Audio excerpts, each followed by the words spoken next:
Peace, family. Welcome. Welcome to the Dr. Kia Pruitt Show. This is Thursday, April the 24th, 2025, and the time is 7:07 p.m. Eastern Standard Time.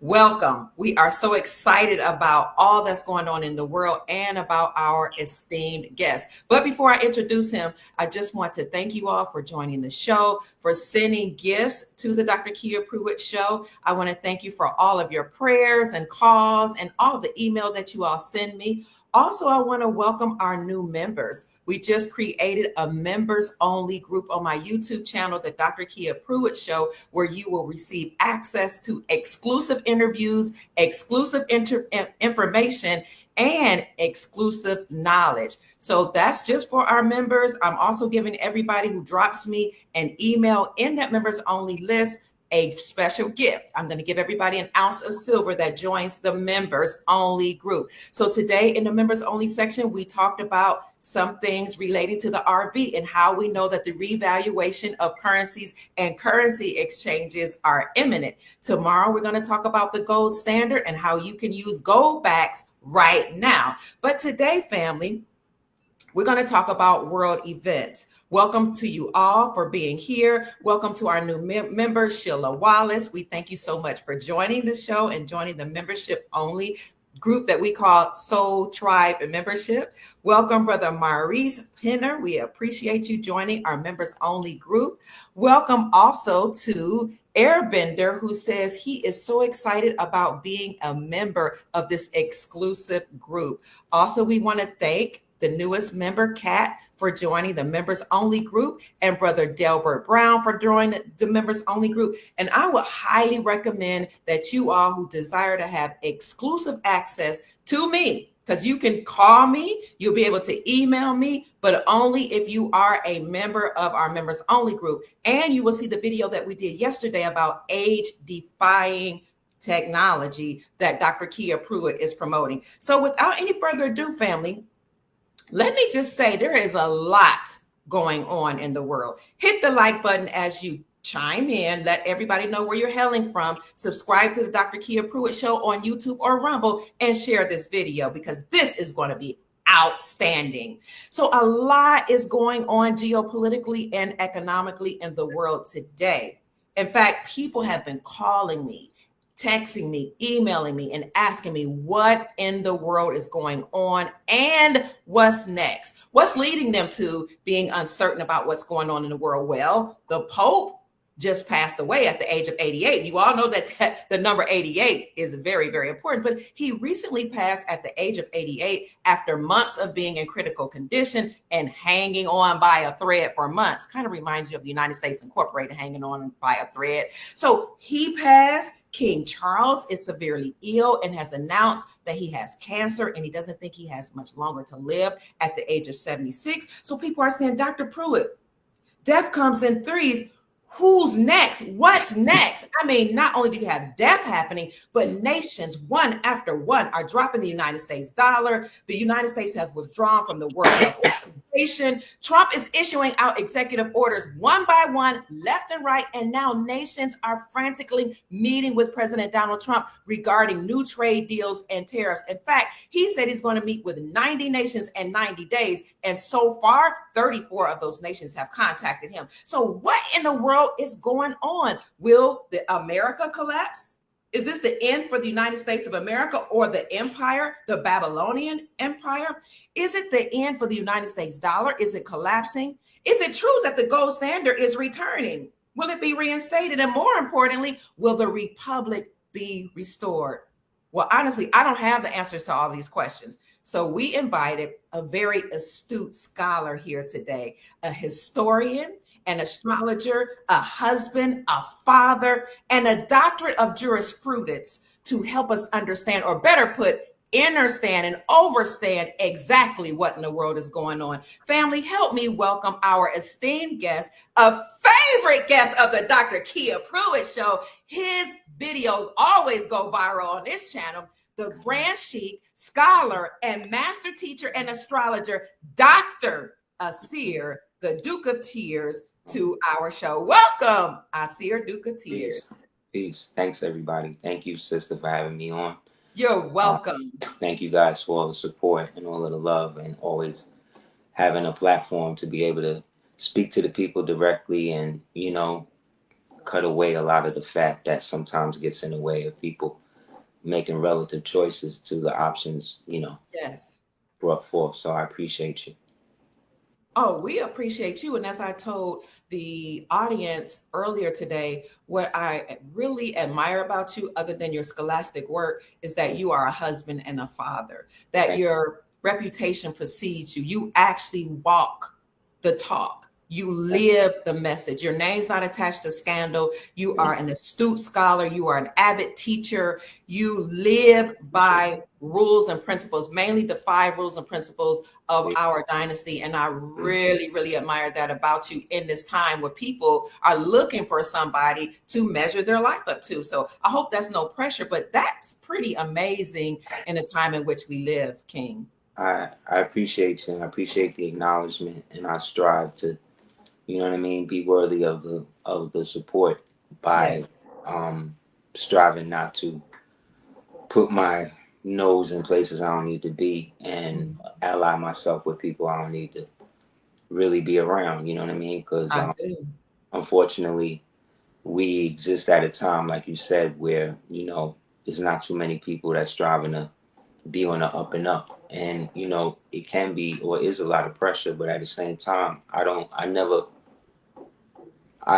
carry myself like, I strive not to carry myself like I'm better than nobody. You know what I'm saying? I strive Mhm. not to be in a position to have a certain degree of intellectualism and then have that negate basic manners and etiquette when it comes to dealing with the people, because you know what I mean, at one time the greatest scholar, you know what I'm saying, was an Mm. ignorant fool, you know what I'm saying. Oh, oh. So no matter how smart Socrates or anybody you want to compare any information or whatever to, the wisest one will tell you that the more we know, the more we realize we don't know. So it's We like don't. it's a Mhm. constant aspect of fulfilling this insatiable need to get to the truth. You know what I mean?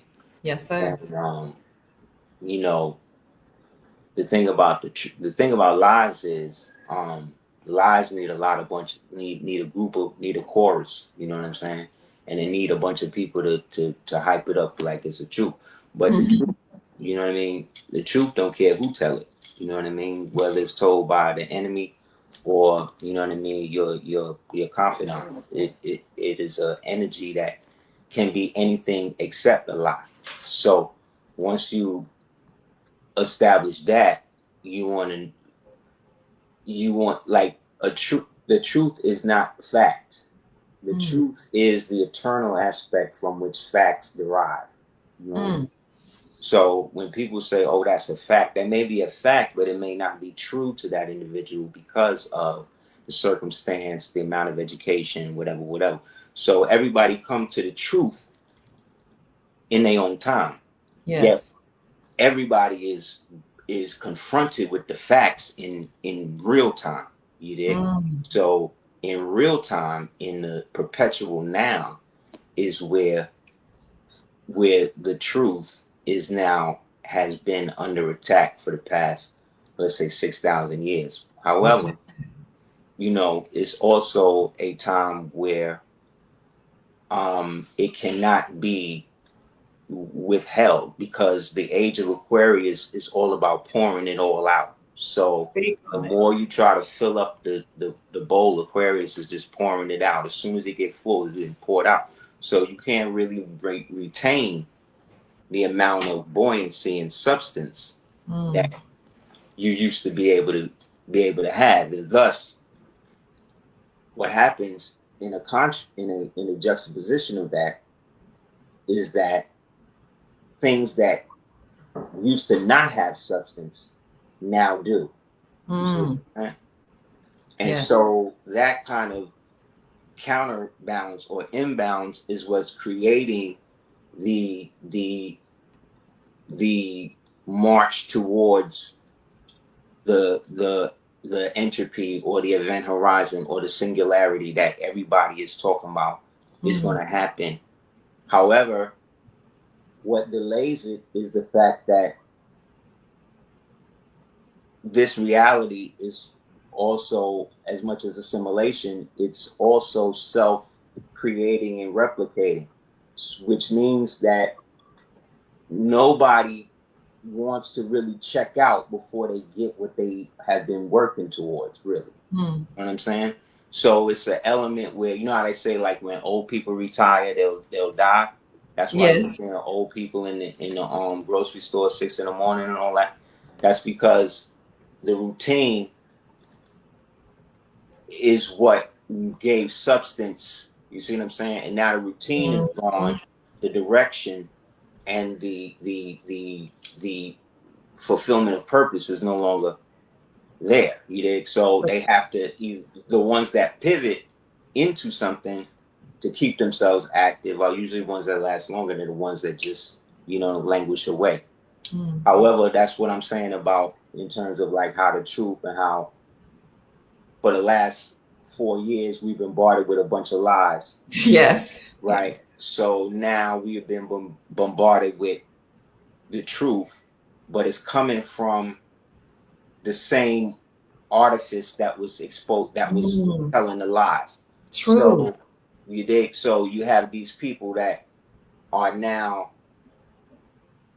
conflicted and don't realize how they're being herded into the perspective lines to undermine their own future by getting them to do things like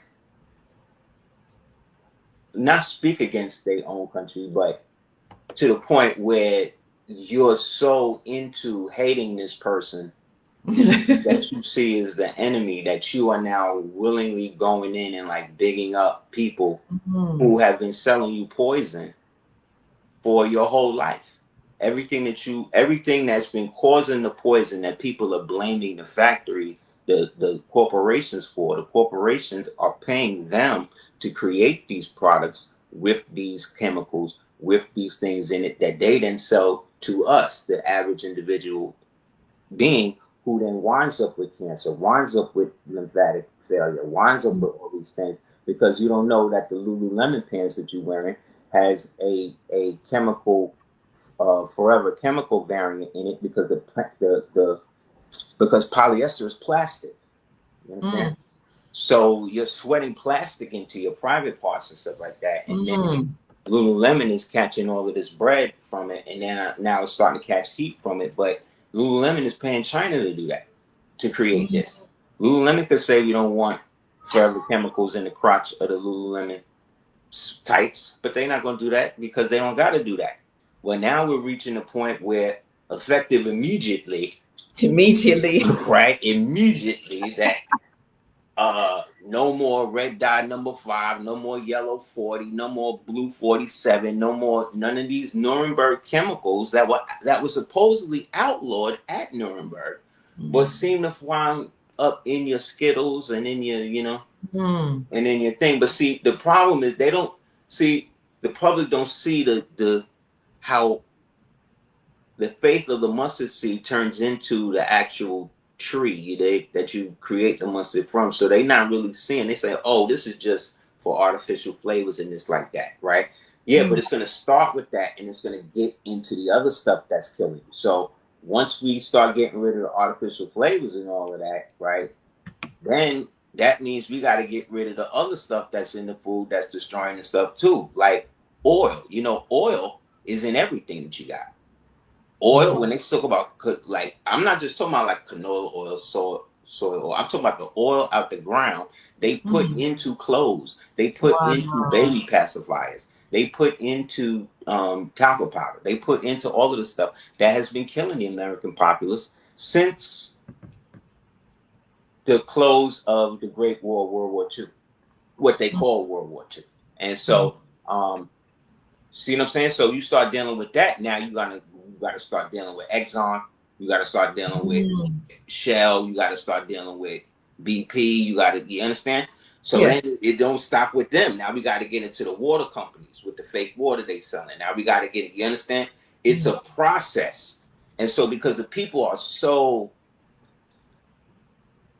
um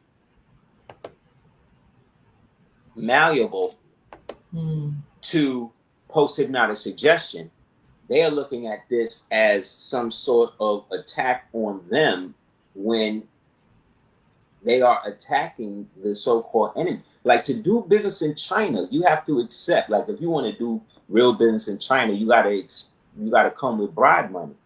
You understand what I'm saying? Like, the whole thing is a scam. Communism is a scam. Okay? Socialism was a scam. Yes. These were things that were created. Bolshevikism was a scam. The Bolsheviks who set off the revolution for them people wasn't even Bolsheviks themselves. That's just the name that they had become to be known as by the people that they was raping and pillaging. And they hated Christians. They hated so-called regular people, Jews that wasn't Ashkenazim. They hated Muslims. Like, they hated everybody. They hated Christians more though. And so this system was adopted by Mao Zedong and was then enforced on the populace, and then was unleashed on the populace under they always have a slogan. So I forget what the name of the slogan was that ushered in this era of murder and genocide, but he, funded by Rothschilds and them, educated by Georgetown Jesuits, he helped initiate the first purges. And then who did they get rid of? They got rid of all of the actual natural paths and those people who were upholding the ancient way, got rid of them. Then they got rid of all of the intellectuals, got rid of the doctors, got rid of anybody that was basically over 25. Everybody, all the people was gone. And all them people, most of them people happen to be this color. You understand? So once they got it to the point where they created the Red Book, because each one of these dictators always got a book, or some sort of like Gaddafi had the Green Book. What's the name? Got the red. This one had the Red Book. So he had the Red Book, and then that's when they did that. They even enslaved the last so-called emperor, or the real emperor. There's a movie called The Last Emperor. It's about but he was a lot darker than what they showing you in the thing. And he wound up becoming a puppet emperor for Japan as it was expanding imperially into a region that was called Manchukuo. And from Manchukuo, what was supposed to happen was going to be with Charles Herschel and them was going to set up the Khazarian state. This is before Balfour came in, right? And then put his declaration out and to the British Parliament that all they had to do was sign off and he would pay for it. And then that's when they decided they was going to start the state. And then that's when the terrorist organizations started to move from the pogroms in Europa and move into what they now today call the Middle East, which at the time was basically a part of Egypt or thing. Because this is also at a period where Britain is breaking away from the colonial situation. One question. Are you insinuating that the communists they were the ones running the world? This is who we're talking about? Yeah, we're talking about after World War II, and why China is in the position that it's in right now was because of all of the genocide and stuff that Mao Zedong has set up, which then set the country back a couple of decades. While at this period, the United States, through the District of Columbia, acting as the occupying government of the United States for America, right, i.e. the Republic, they are now active pristine because all the major manufacturing and everything is happening here, because they are the ones took over here are the ones that took advantage of all of the infrastructure that was already in.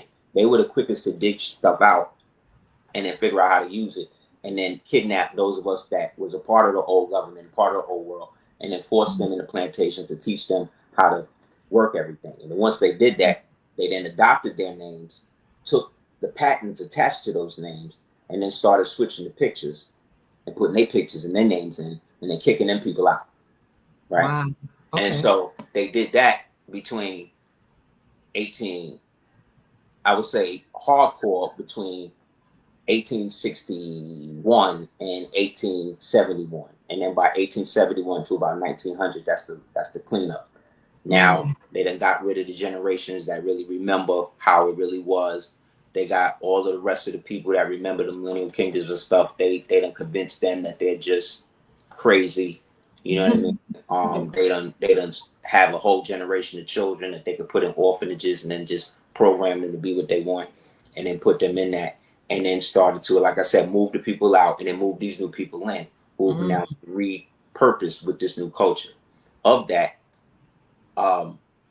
By the time we get to the time of the city, I'm saying with Mao Zedong in China, 53 million people wind up dead by the end of the so-called revolution, which then by the end of that now, the United States is using this momentum to push itself forward. But elements within the United States, within the intelligence agency, within the Department of Defense, and these types of people who are also dual citizens with another nation, right? Who we just talked about, that was trying to come in there and do what they're doing, in so-called Israel right now. They come in and they decide that they're going to actually fund the China and basically use the communism thing to turn it into basically a manufacturing state, that they could then turn all of the people into specific labor workers in almost a beehive structure that would allow them to get the cheapest materials to make the most goods, and then they could upcharge it here in the United States, while at the same time empowering and creating this relationship through the Chinese government, right, with them, while at the same time being somewhat adversarial to them. This is what the movie The Manchurian Candidate was about, with the one with Frank Sinatra, the original one.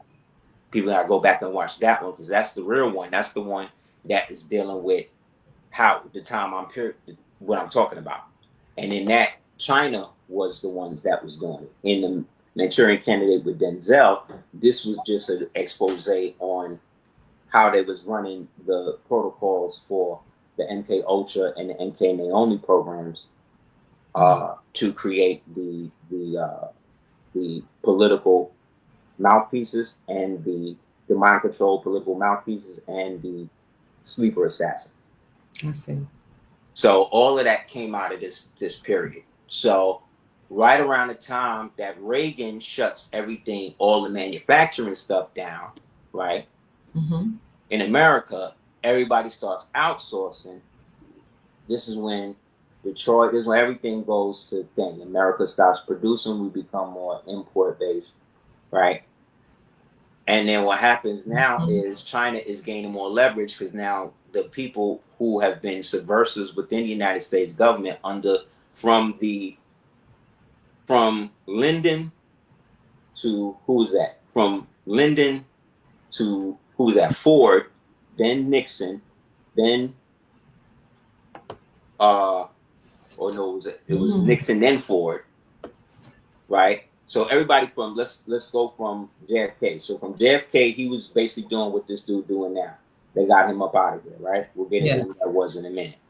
Anyway, from JFK, then we had LBJ. LBJ is the one, car carrying member, Grand Wizard of KKK. He the one who convinced the so-called Dixie Mafia and them to take advantage of the civil rights base to create a perpetual voting bloc based on the same premise or an altered premise of what Noble Jew Ali did in the 20s when he got Oscar the Priest and them into office at a time when so-called black people couldn't even vote, couldn't read, couldn't write or whatever. He got Oscar the Priest up in there and got a lot of stuff moving. So Lyndon, being an astute politician, he understood elements of that and applied that strategy to this situation. And then from there, he got all of the base Prince Hall type people, Greek type people, black Prince Hall, them type of people, the upwardly mobile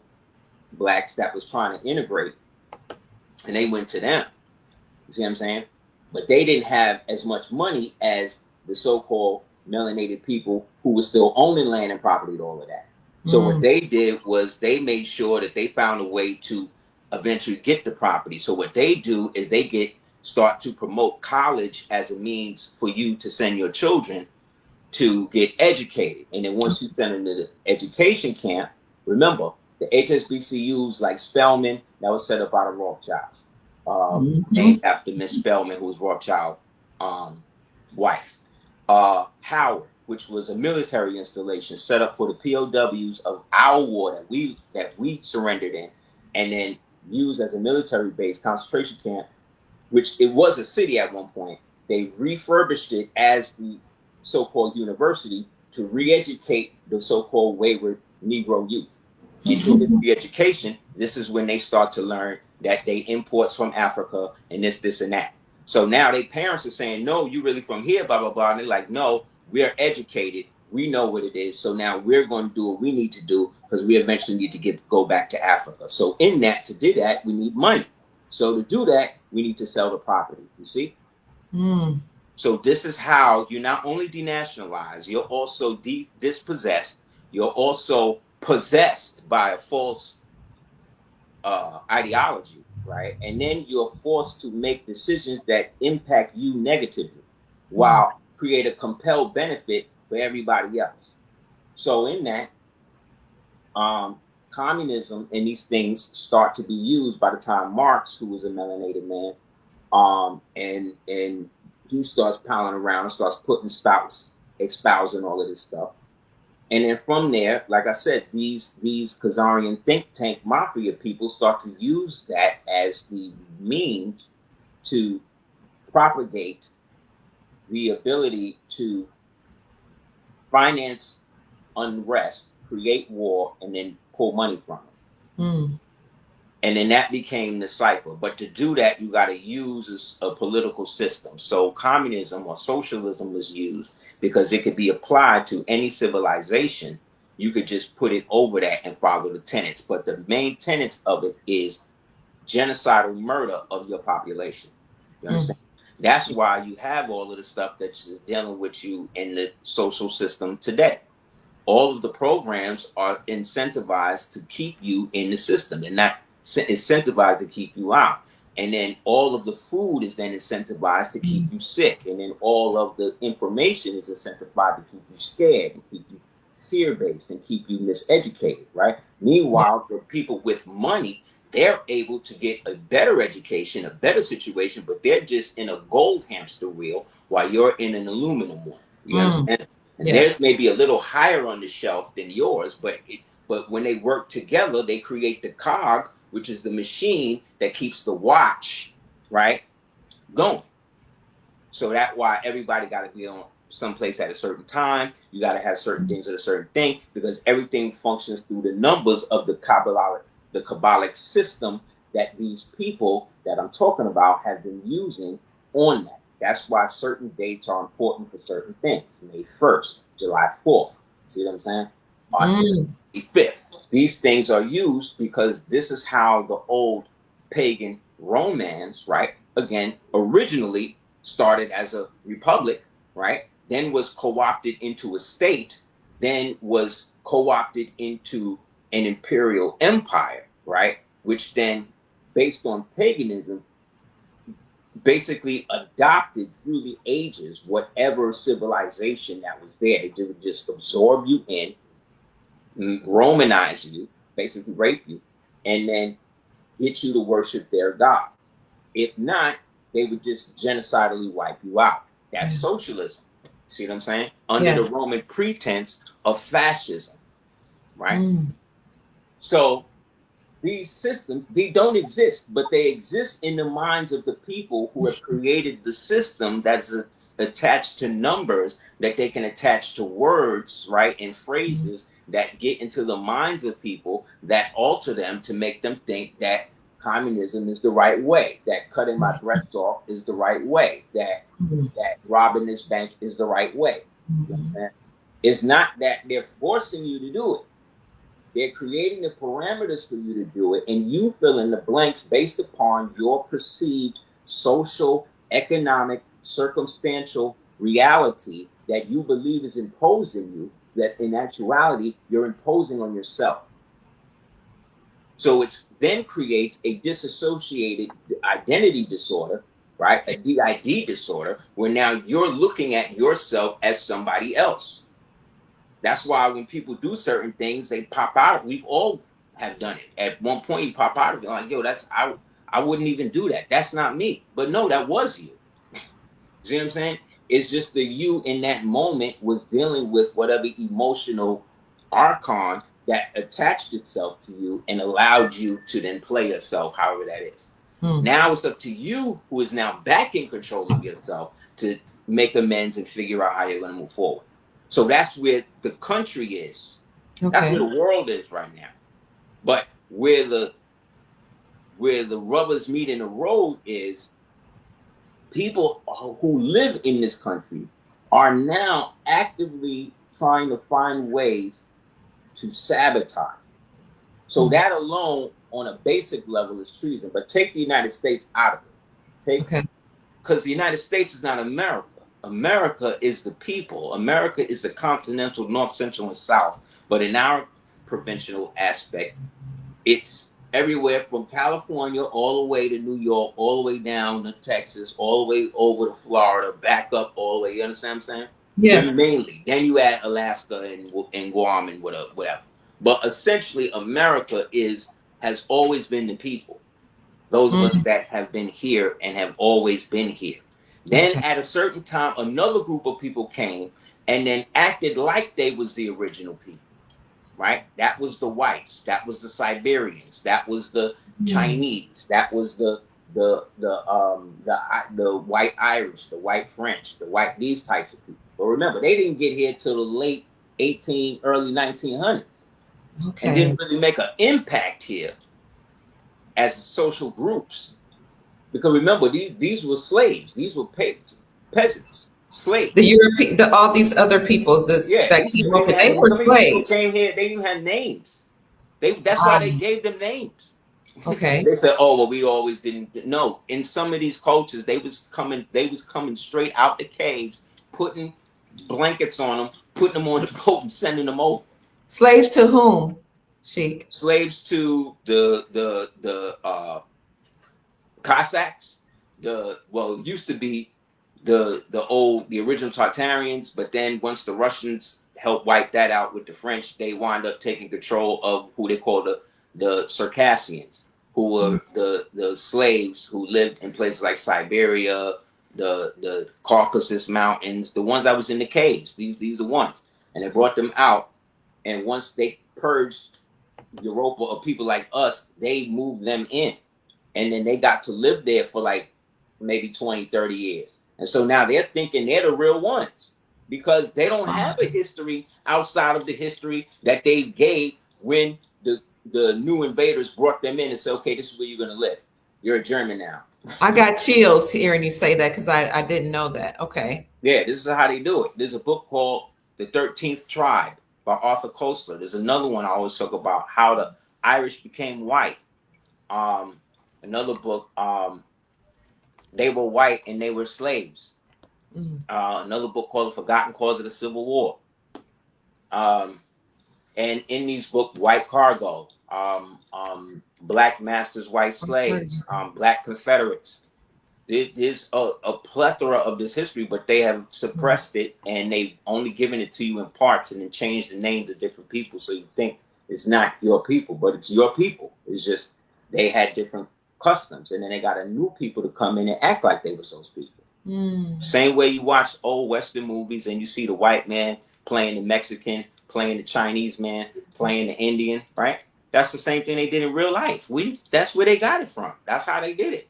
There's old Westerns where you'll see the original so-called American Indian, i.e. the Moors, speaking a version of Mugrabin, right, with feathers and turbans and stuff, and they roll up on the white Indian and the white settler. You know what I'm saying?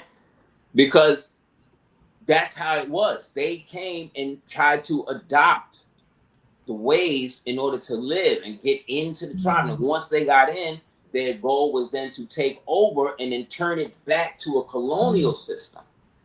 Because now they're in and they have married into the royal side, so now they got the right to switch the laws. So it's the same thing with every 4 years, the system changes here. So the last system, we were at the brink. We was at the brink. They was basically taking it where they wanted Hillary to take it, but Hillary would have took it further. They got you to the brink of collapse because how they take over is through invasion, but they can't invade you conventionally because what people don't understand about China is that China has been lying about China ever since Tiananmen Square. You know, all y'all that's on Red Note, why don't you ask them about what ancestors or what relatives they had that participated in Tiananmen Square? I bet you they won't tell you. Some of them won't even know what you're talking about. That's how consistently they wiped out the whole event. But I remember being a child with my mother watching the news and that man standing up in front of that damn tank. And that tank stopped. Right? And then from that era, there's been documentaries made about this dude. What happened to Tank Man? Nobody knows. You understand what I'm saying? So they don't wipe that whole aspect of history out. But I lived that history in the original timeline. So you can't tell me it ain't happened. Yes, sir. You could tell them that. So all these Chinese people telling you how great China is and all that, but they're not telling you that they live in 30,000 to a tenement. They're not telling you that the water turned red every so often.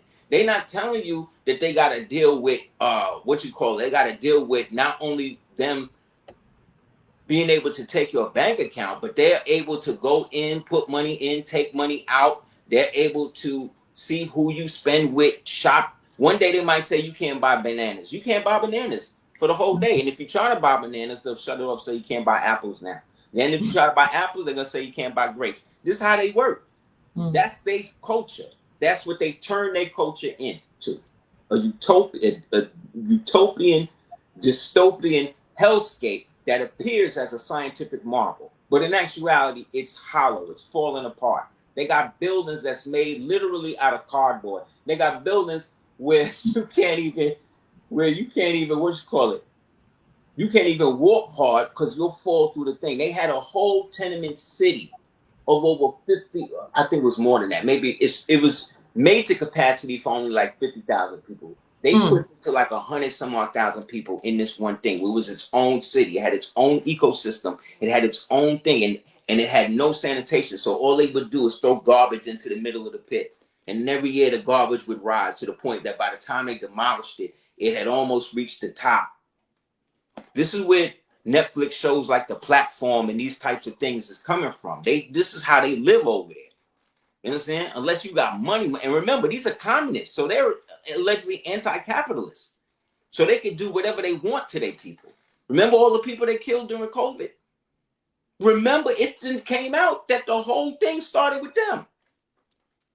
Why? Because that is how they have chosen to do business. They killed their own monarchy. You understand? They killed their own connection to their spiritual royalty when they degraded their own emperor, even though he related to us. That's all the reason why they didn't like it, because he was more Manchurian. And Manchurians, everybody knows those the melanated ones that go all the way back to Fuhai and the Xiang and the Zhao and them. But they don't want to talk about that because then again, that would bring them back to us, right? So they already know who and from whence they come. But they know that they went through a war where they purged all of the ones that look like us and remember, and they created a miseducation system to be able to program their people to do that. So yes, their children are very advanced. They can build things. They can do all that, but they have no spiritual base in nothing. The Chinese God is money. Chinese believe in money so much that they create Joss paper. You know what Joss paper is? No. There's a multi-billion-dollar industry in China to create Joss paper. Joss paper is magic money. It's money that you buy. It's fake money that you buy to burn for the ancestors to bring you more real money. Don't they do that here in America? I've seen people do it. Buy fake money. Ancient practice. Okay. It's an ancient practice. That's what you do. You put fake money on your altar to represent real money.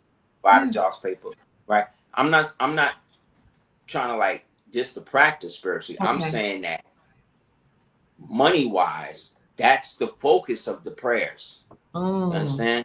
yes. There's no central figure. Like if you take it all the way back to Shinto now, that's a little different. Shinto is more like Chinese cosmology is like many different gods in many different realms, Sure. and they intersect based on that. But there's no, so if you want compassion, it's not like, so you want compassion, go to this god. You want war, go to this god. Like Mhm. everybody else. Only difference is there's no one overall. The one Mm, overall, right, from the divine source, right, there's not too much dealing with that. So what they do is they can conceal that in terms like the great Buddha or the Son of Heaven or things like that, it's right? called hell money, right? That's what they call it Right. here in America. Okay. Yeah. Right. Right. You know what I'm But that's saying? not So necessarily saying it's a bad thing or bad practice. You're just saying it's an ancient no, practice. I'm not saying it's a bad fact. I'm saying that spiritual wise, though, that's not Okay. what they deal with. Like Mm, demon, like there's more demon culture. Like they deal with demons and shit a lot. You know what I'm mm, saying? So it's funny that you'll deal with demons, but then you won't see like a supreme being above all mm. that made that happen. You dig what I'm Okay. saying? But they'll deal with the lower gods. So they dealing more with the gods that can materialize, dematerialize, you know, like the Hindus. You know what I mean? Yeah. Like I never forget I saw a picture of after the flood, they had this woman walking in the water holding up almost this high into water, holding up the statue of Vishnu. So that is what I'm saying. Like people who create idols of things deify those things more than the creative force that came to them to create the idol in the first Mm, place. okay. And when you are spiritually bombarded with the negative aspects of your society, you only see that. Hmm. Because even when you go into the spirit realm, you're bringing that or seeing elements of that there, whether it's real or not, because you are participating in how much of this you're going to allow to affect you. So if you believe that Trump is a fascist dictator, right, then you will see him as that, no matter Hmm. what he does.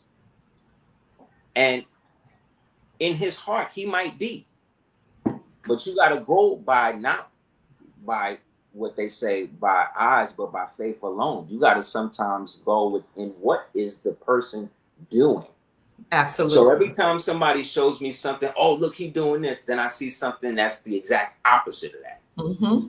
So it's like whenever something is actually seem like it's going to actually help the people who live here, there has to be something to draw your attention to why we should care more about people who are not here. Oh, So that's like constantly having a room and you always having guests, but you always saving that room for this one guest that only showed up once or maybe never showed up at all. You're mm. not making no money off the room, but you keeping that room any just in case. So it's your faith that's making you lose the money.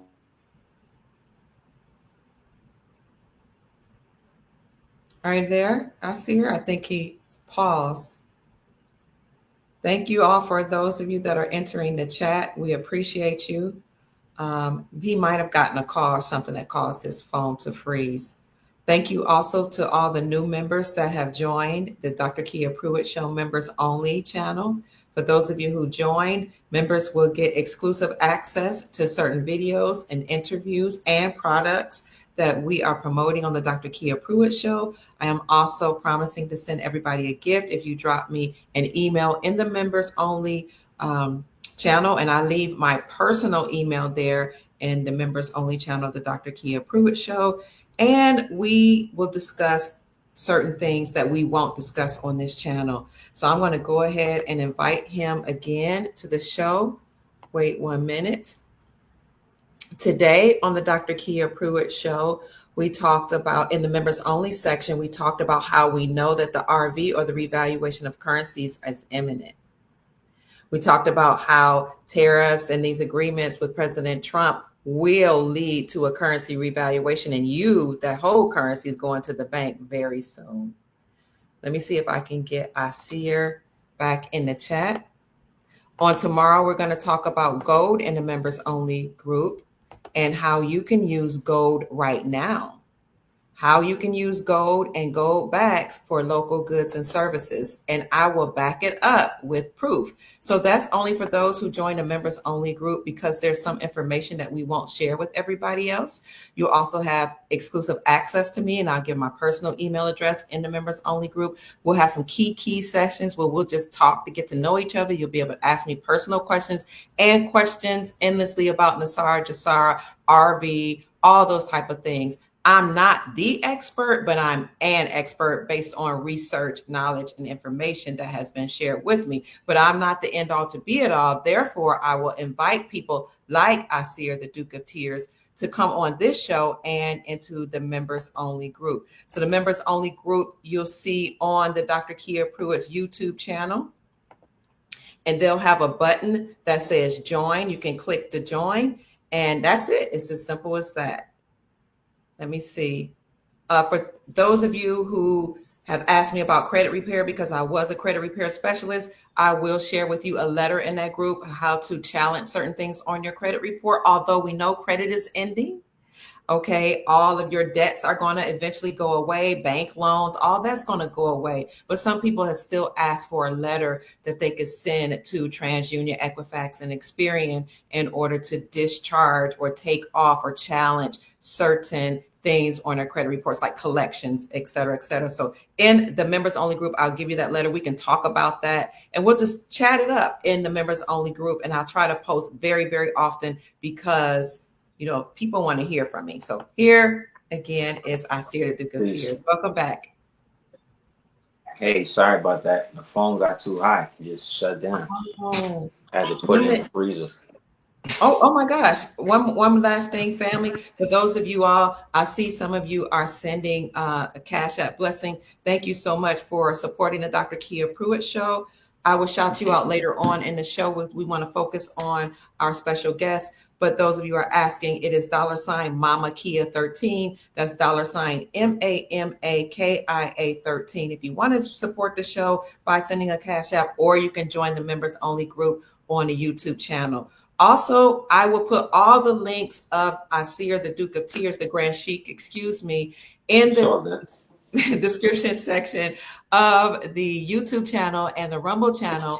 And you can have access to his YouTube channel. You'll see his Facebook page. You'll see where you can buy his wonderful exclusive book. And you will see how you can support he and his wife's business, because they are entrepreneurs, called Cordoba Organics. This is an all natural, 100% pure raw ingredients for your skin, hair, and nails. When you see his queen, you'll see her skin literally glows. She is beautiful. She has rich ebony skin, long locks that hit the floor, and she's very, very svelte, very thin. She's a yogi expert. The woman looks phenomenal and amazing. We've had her on the show. We'll bring her back on. She sells her own product. So you can support his business, and we'll show you how to do that later. In the meantime, let's get back to our esteemed guest, Asir, the Duke of Tears.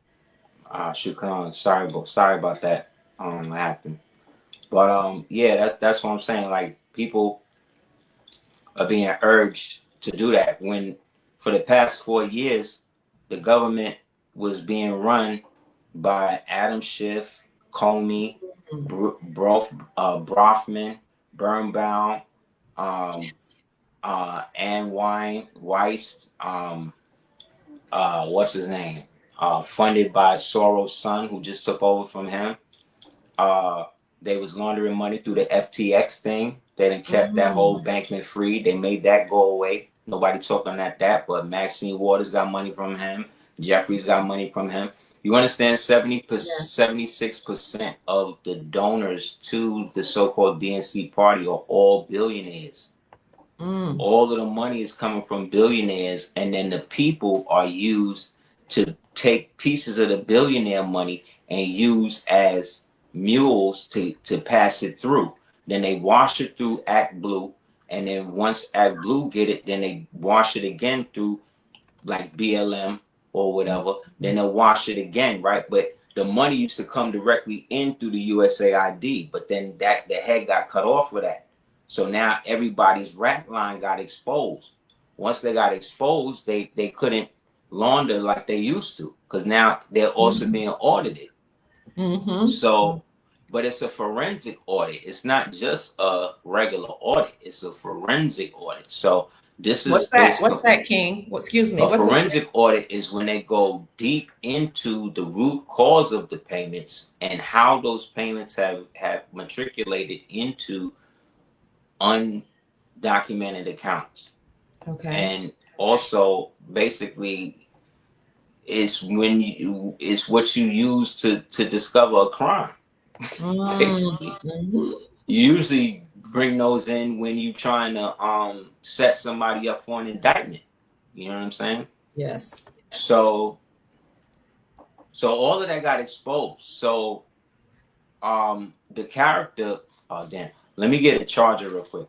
Okay. To support Cordoba Organics, which I have used for my skin, go to CordobaOrganics.com. That's CordoBa Organics, Organics.com. I put that link in the chat for you all so that you can help support their products as being entrepreneurs of, owners of their own company.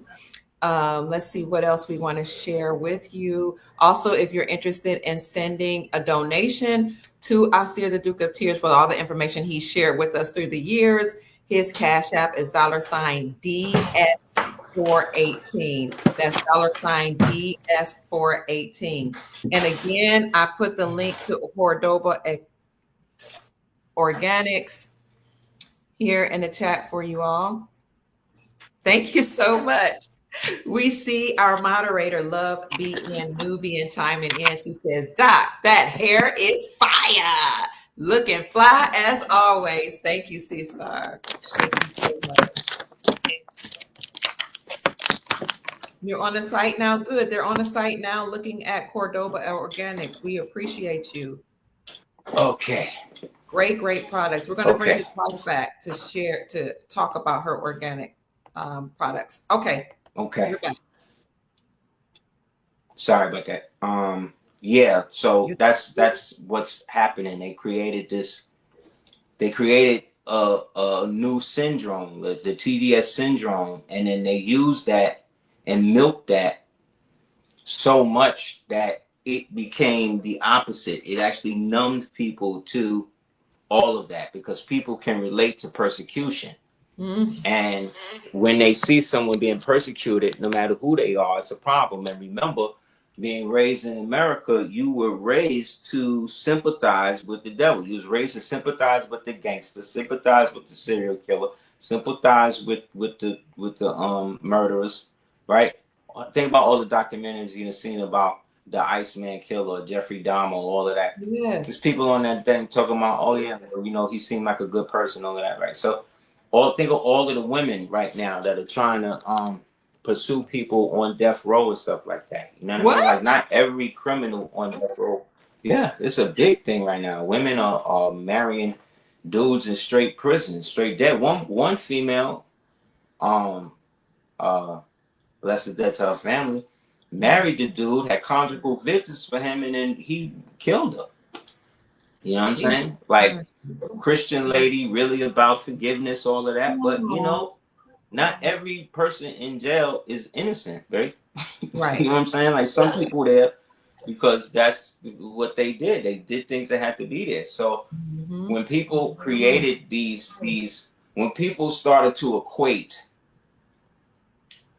see, at one point, the original man, the American man, was the archetype of masculinity in the world. Everybody wanted to be like the American man. You know what I mean? And people could say, "Oh, white man," but it wasn't just white men. They was trying to be like how, like, just so it's, you could have the Marlboro man, but we have Shaft. You know what I'm saying? You could have, you know what I mean? You could have whoever, but we had this person. We always had our juxtaposition of this, of that. power, of images of power. It's just that those images were manipulated, you see what I'm saying, to get us to see a certain type of man as powerful. Mm. And once they were able to start to chip away at that, they started to create the seed to make it so that way real masculine men would not be seen as that anymore, be seen as a problem. So that way the effeminate beta cuckold type man that can be easily manipulated and controlled by the state, because that's one of the pinnacles of feminism. You understand? To emasculate the man and turn the man into the woman so the woman can take her rightful place as the man. This is doctrine Mm-hmm. that they are raised in. But And that doctrine comes. Go ahead.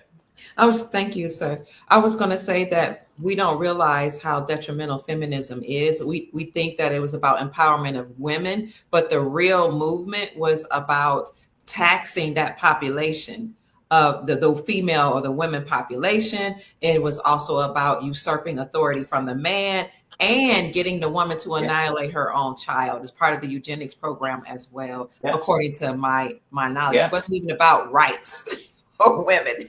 And we certainly didn't care about that in our community because we were supporting our men at home. We didn't have a fight with them, according to what I understand and understand. You're glitching out a little bit. Oh, am I? Okay, so You're I was just glitching saying out. how feminism wasn't about equality for women. It was about an agenda to tax that that's population. exactly what it was.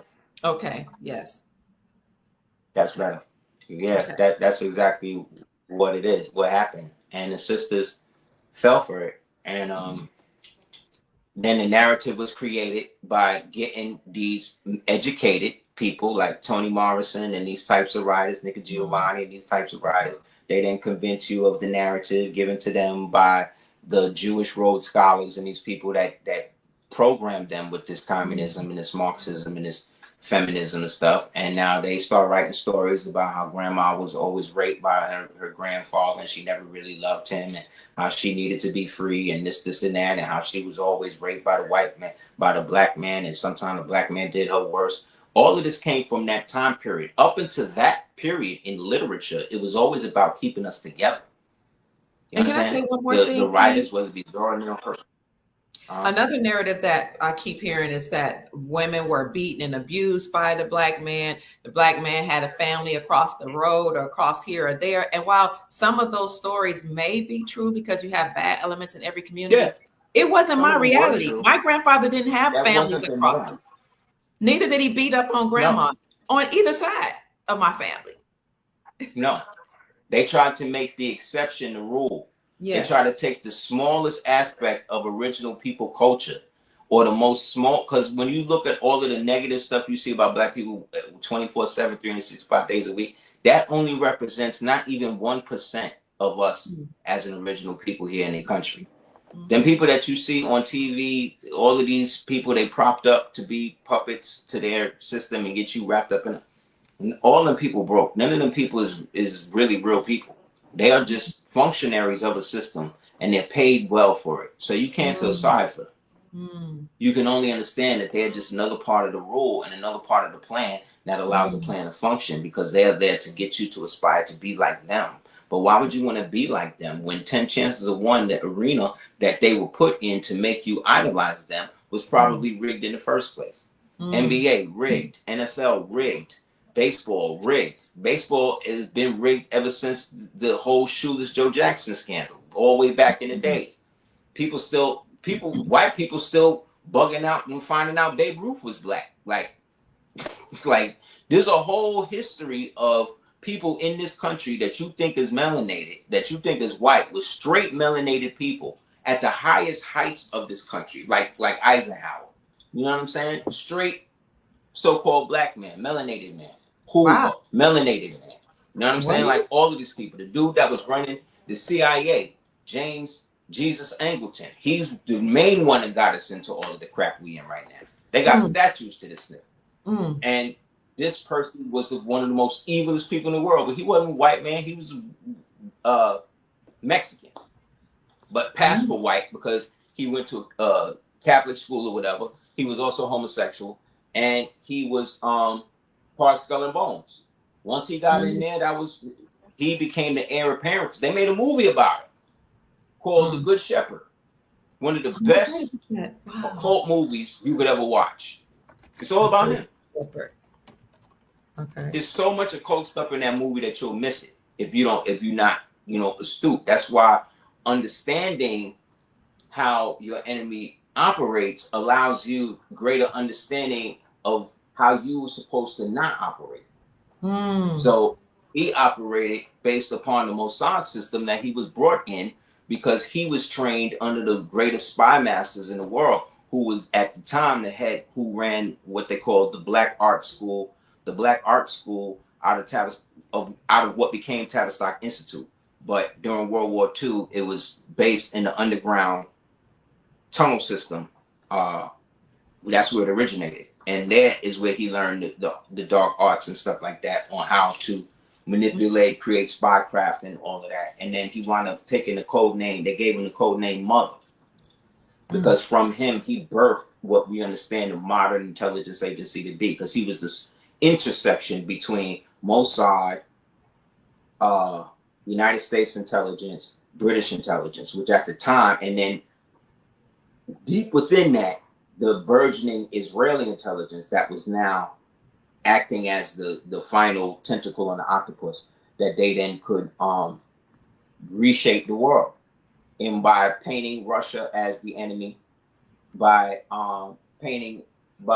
pushing Japan back 2-3 generations with the bomb, by bringing all the Nazis that they could after the Shamtrong and Nuremberg into Spain, out of Spain, into Italy, from Italy into the Vatican, from the Vatican to Argentina, from Argentina to Brazil, from Brazil up into whatever state that they had been relocated to, and whatever government position they were given.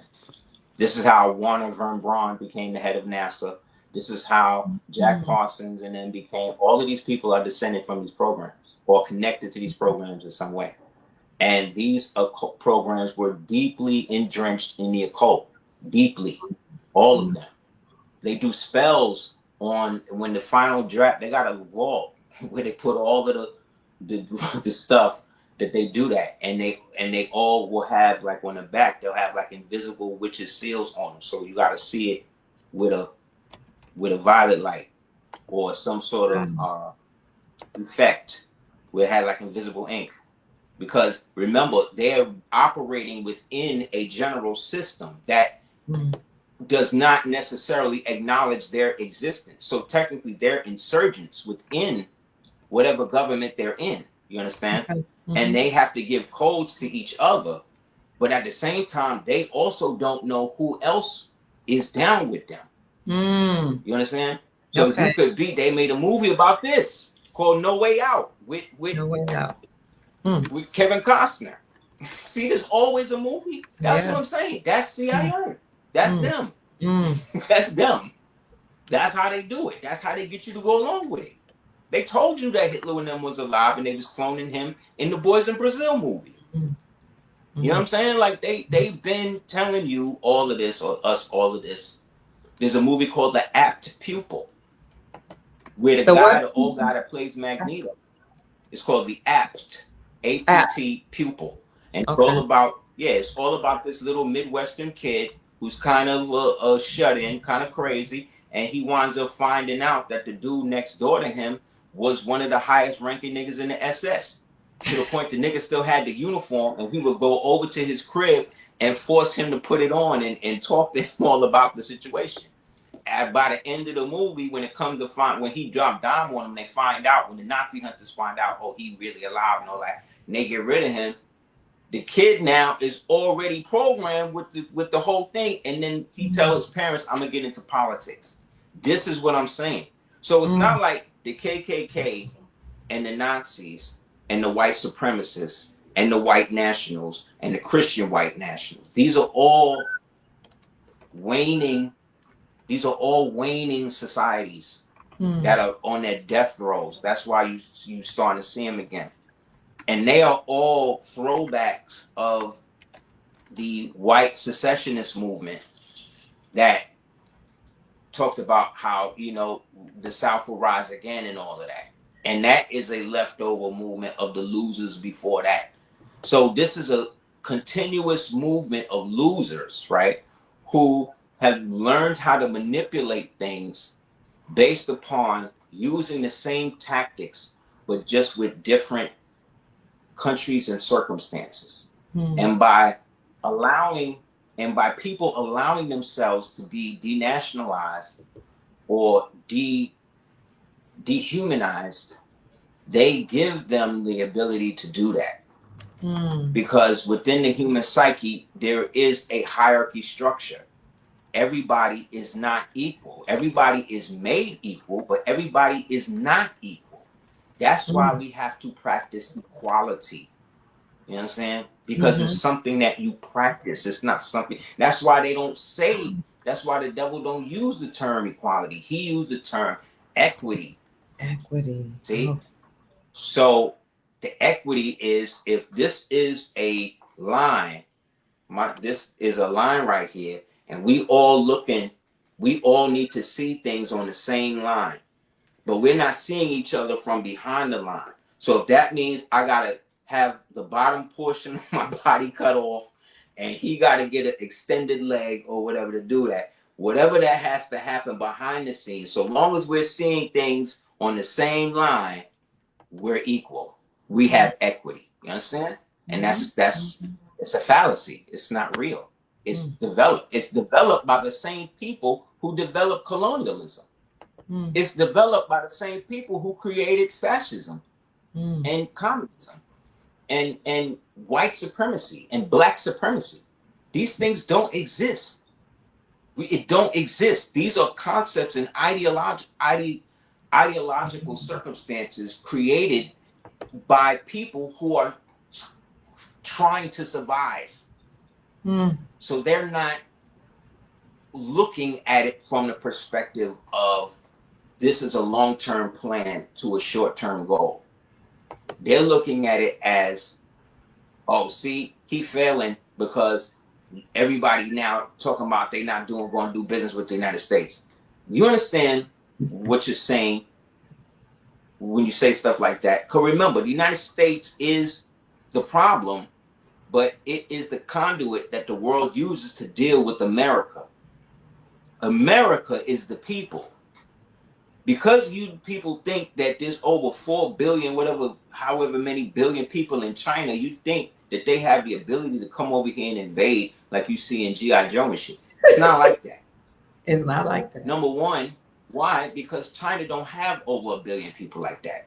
China is in a birth dearth ever since the 70s because they adopted the one-child rule or the two-child rule instituted again by Jesuits and Rothschild type people to enforce on a population to create a type of child to be created in which they slaughtered millions of little girls, took their organs. Same thing they did to the Falun Gong people, because the Falun Gong people were actually healing themselves by using the ancient spiritual practices. But what that did was when the Chinese would torture them and things like that, they wouldn't be hurt. So China was like, oh, then when they started to invest, they look into their insides, like do experiments on them. They was also not suffering from the same diseases the other populace is suffering from. So you know what they did? They started organ harvesting them. They did the same thing to the Uyghur people out there, who was Muslims, Muslims or Muslims. And nobody in the Muslim community, all of these pale Arab people, all these Dubai people, y'all be stroking off of them, none of them people said nothing about it. So they pick and choosing. Who's going to see Allah, who not. You dig? Also that what? They could get cheaper Nikes from China, so they could get cheaper Timexes and shit from China. This is what I'm saying. So they're destined to fall. So the real numbers are coming in. There's a YouTube page y'all should check out called China Observer, and it's real. It's not the Chinese media. It's not the American media. It's not the small hat run media. It's real on the ground. So-called Chinese people letting you know what's really going down. Mm. You lucky. You lucky if there's 300 million Chinese people over there. You know how many people's in the United States? Matter of fact, don't even answer that. You know how many Chinese people in the United States? Hold on So one what y'all minute. gonna come over here and kill them too? You gonna come over here and bomb them too? That's what y'all gonna do? Well, they had a plan for that. But when your boy got in, part of the ICE thing, go and read the ICE situation, and all of them Chinese police stations that Biden and them and Barack and them allowed and Clinton and them allowed to open up, they all got shut. They all getting shut down. Mm. They running up in all of them. They running all of them out. This nigga raised the tariffs to 245%, bro. That's crazy. But you know what? How many people? Everybody beefing about it. Which one of y'all has been directly affected by that so far? I bet you don't know nobody. But you see a bunch of people on TikTok talking all that type of stuff. I've been hearing how there's no eggs. There's no eggs. The eggs is gone. Every time I go to the damn store, there's eggs there. Yeah. It's full of eggs. Full of eggs. Sure is. So what are they talking about? What are they talking about? Like they saying, oh, this the beef, like everything. They always want you to think that something is trying to kill you, whether it's the beef or the eggs or whatever it is. And those people who do that were the people who were majority in control in the last situation. And all of those people are billionaires. None of those people give a damn about you. Woo. Okay, and never have. They're all racist. They're all pederasts. They're all money launderers. They're all criminals. How is it that all of them are investigated for fraud? There's a website, I forgot the name of the website, that you could track the criminal record of all of the people in Congress to the minute. These niggas be getting arrested for DUI, rape, domestic violence, battery. These people crazy. Credit card fraud. These are your elected officials. Why? Because they created a system that had been running ramshot since they popped Johnny. And since then, everybody's been functioning like this is how the society's supposed to be. And it's not. It's not. So now everything is being taken from everybody. So the stock market starts to tank. Great. Instead of beefing about it, go in and start buying the stocks on the penny. Do what they do. He's showing you how to get money. Think about what this nigga did. By him doing this to China, China countered by getting their agents to go on TV and say, oh, look, Louis Vuitton is doing this. What you call it is really paying us $1. And they charge you $30,000 and this, and that. Come to us and get it for cheap. Louis Vuitton, Adidas, all of these companies are the ones working with the government that had been suppressing everyone for the past 2 administrations. Exiting Trump's, going to Obama, Biden, right? And even before that, the corporations are the one, because the law says that it could be manufactured anywhere. Once they manufacture it, they have to send it to Italy. Once it gets to Italy, when Gucci puts the label on it, it now becomes what it is. That is called markup capitalism. That's how people get money. That's how the drug dealers do it. That's how the niggas do it. The slave traders did it. Everybody do it that way.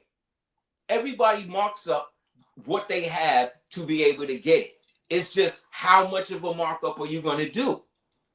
Depends on how greedy you are. You understand? Absolutely. How less morals you have. I wanted you to keep cooking, King. So what that means now is he has now told you how to get the bag for free, which benefits you, right? Which also in a way helps China, but who is it hurting? It's hurting the corporations. That's who has been controlling you, niggas. The corporations are the demons. They are the egregore. They are that. They are the faceless ones that are there to control you. That's why every corporation got a logo, right, that you see, and then there's one that you don't.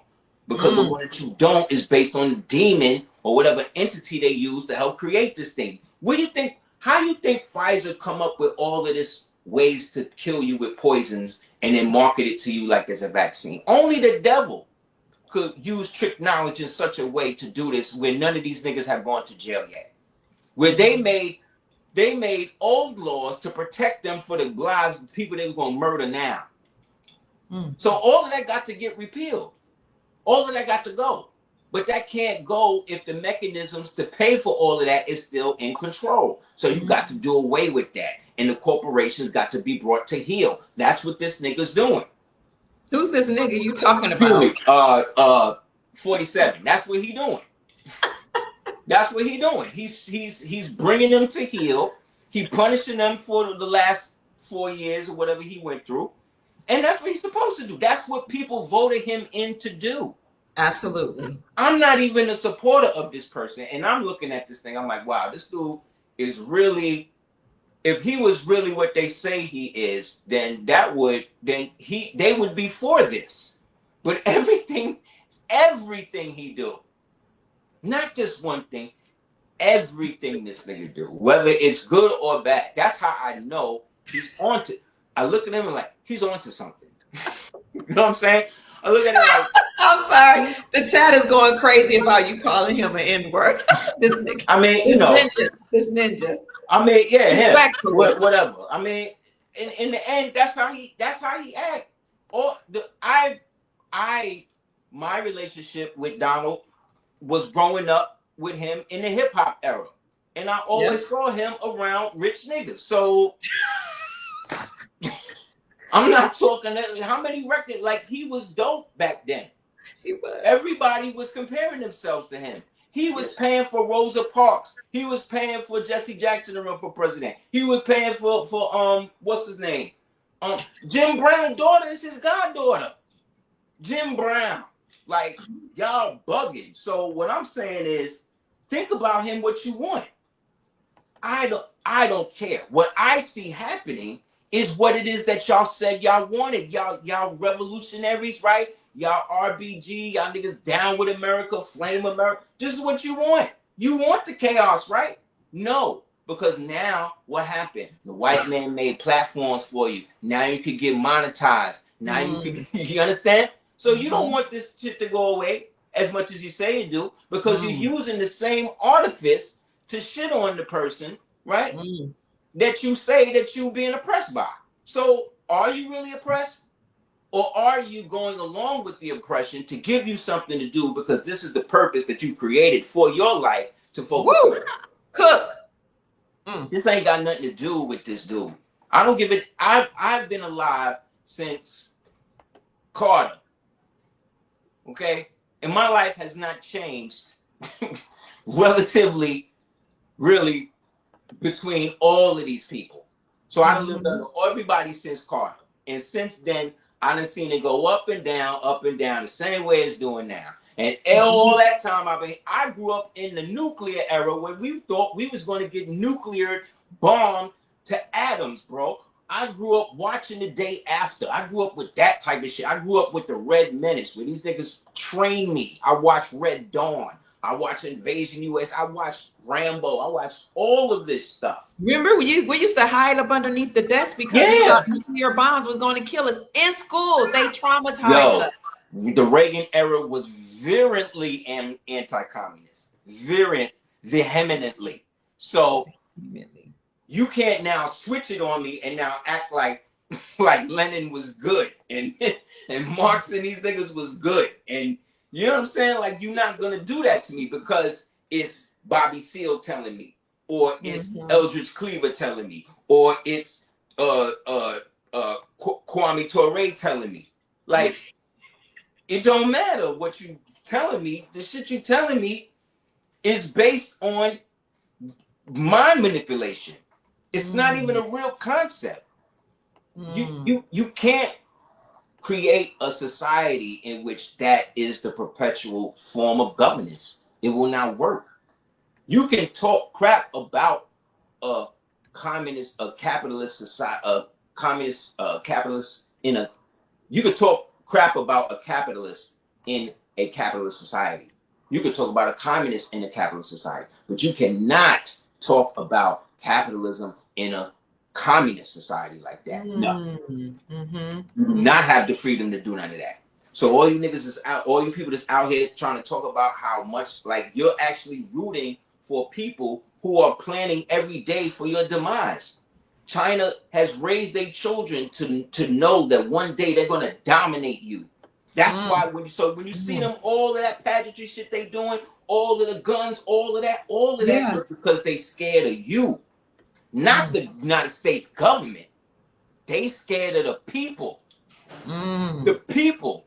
The reason why Japan said back in World War II said they wasn't going to invade the United States, you know why? Because when they checked the gun rolls, when they checked the registered gun rolls, they said there was over 7,000 registered hunters just in Texas. So now throw in gangbangers, throw in Crips, throw in Bloods, throw in white supremacists, throw in Mexican cartels that don't want to go back to Mexico, throw in the average everyday nigga, then throw in the YNs. You don't want that. That's who they really scared of. Who's the YN? Really scared of the so-called YNs. Who's that? I saw a video the other day. The ops shot this young brother in the head. And they was online clowning him. Homie came on they live and pulled the bullet out of his head, this young man. This man might not only be 13, 15. He pulled the bullet out of his head. He said, nah, I'm still here. It's up.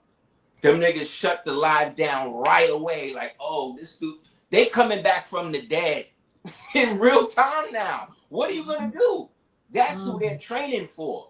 That's who they know, because they know there's something in us. They learned it from the last time when Grenada fell. Certain things came out of us that they had no idea we were still capable of. So much so, they wiped it out of your history. But the spark and the genetic material in you lies in the mitochondria, because what they don't tell you about mitochondria is that is not a human, technically a human enzyme or a human chromosome. They don't know what it is. So that is connected to the pre-you. So you got things in you that activate when certain things are put into a catalyst position. So like when you see them, when you used to see the Pope with the black eye, and you see them with the black eyes, that's the real worm that they putting in the eye, and then once it goes in, they punch you in the eye to keep the eye in, because the eye automatically is going to pop out. So they got to keep it in so it drills into the retina. Then it hooks itself up to the stem, and then starts to accentuate the reptilian section of the brain. So if you have the ability to shape shift or become whatever change, it's in that section. So that's when you get plugged into them. And then this is where the shape shifting, the dual consciousness splitting, this is where that type of stuff comes from. So within all of us, especially us, we have this ready to go. And this Christ gene, or whatever you want to call it, right, is that which is multi-dimensional. It does not exist just in this realm. So if it pops off with us like that on us here, it's going to be everywhere that we are, that starts to come in on them, and they can't do it. So it's better that they just keep you believing, moving the carrot in front of the horse, and keep you believing that it's about to end. It's about to this and about to that, because then your belief is what allows them to stay in the power. So what you got to start to do is believe in the opposite. But start to take away your focus from the democracy, focus on the republic, if that's what you want to do, and look at those things that are connected to the republic as law, if you want to look at it like that. Matter of fact, he just signed a law that says any law that is repugnant to the Constitution of the United States of America or for America is void. So remember, I told you the Chevron deference back before he got elected came through. That shut down, that opened the way for him to do all of this stuff. Okay. So once that happened, no agency that was unelected can create laws for the American populace anymore. Then from there, now that happened, that would then mean that they had no business to function or need functioning. That's why he could go to USAID and start to shut that down.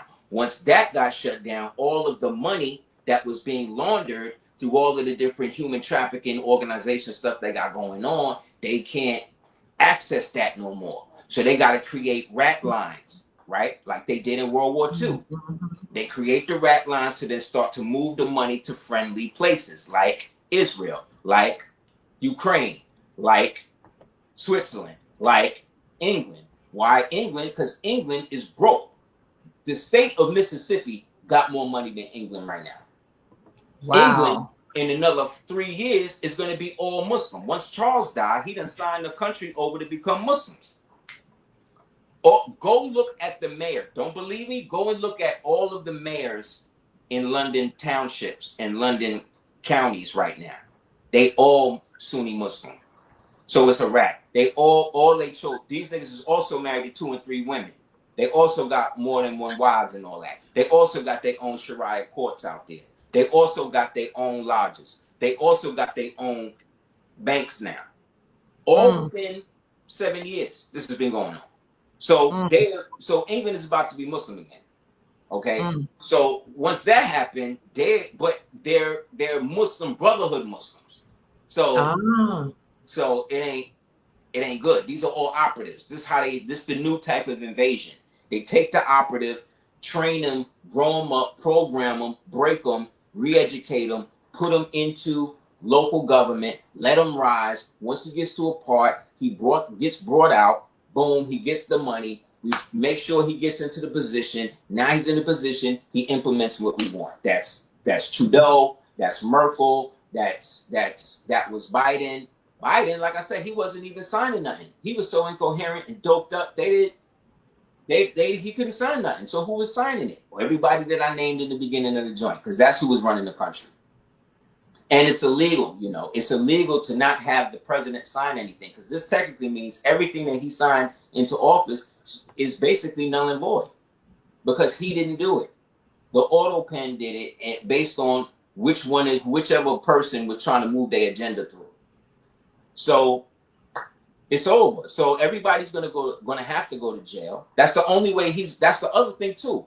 The only way he's gonna be able to stay in power is if all these niggas go to jail, because that's what everybody's waiting for. The real Epstein list is the list of donors to the Democratic Party, because all the niggas was with him. You want the list? That's it right there. You understand? 76% of the wealth of the United States is going to Democrat people, and most of those people are dual citizens to that other country that shall not be named. The one that starts with an I or a C? Say again? Which country? The I. The I, okay. You know what I'm saying? So they in that. Like Bergoglio just died, the Pope.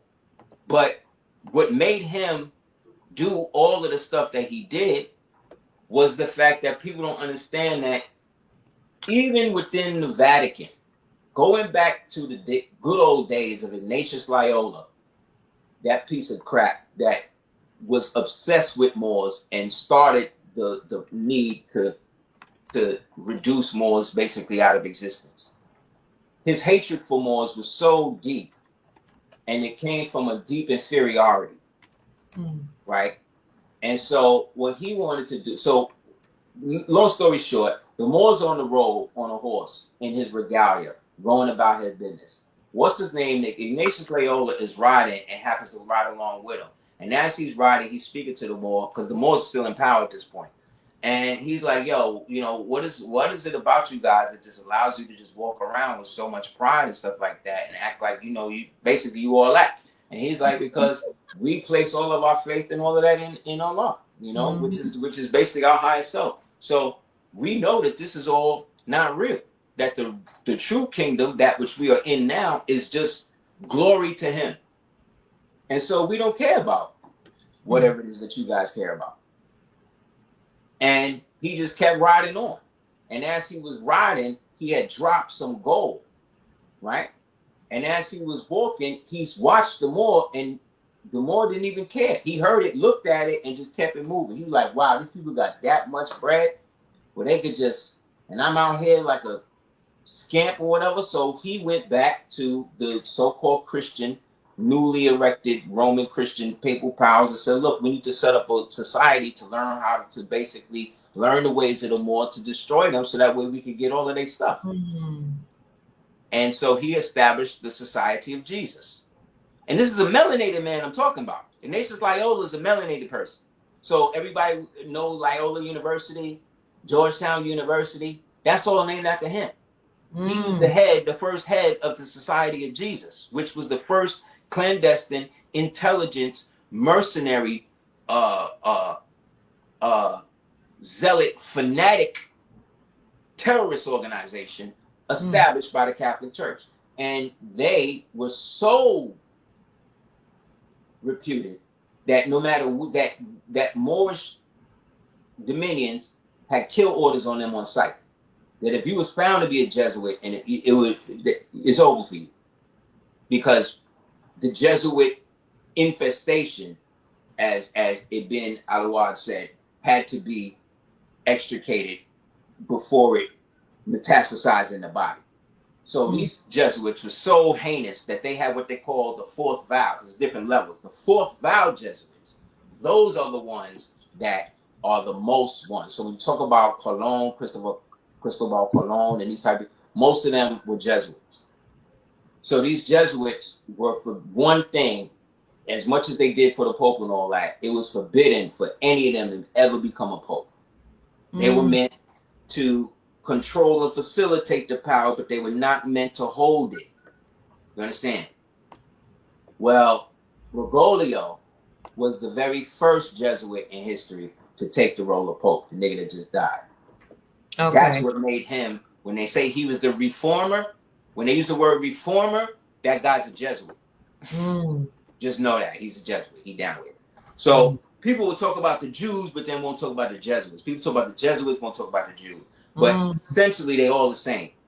But the Jesuits themselves, they are the ones. They are the generals for the order of Christ, but not Yeshua, not Yahweh Christ, but the fake Christ that was created and was forced upon the world at the fall of our grace and the rise of their Christianity.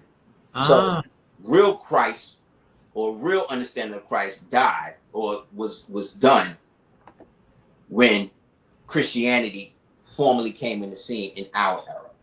You understand?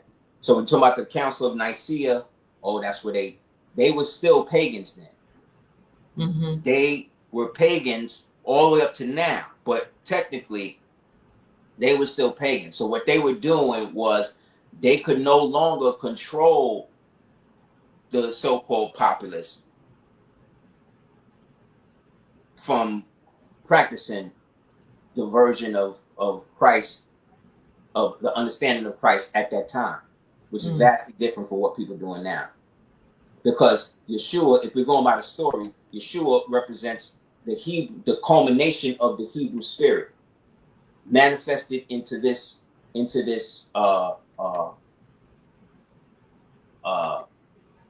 alternator that now takes them into a higher form of consciousness, basically fulfilling the law that was brought by Musa that they rejected.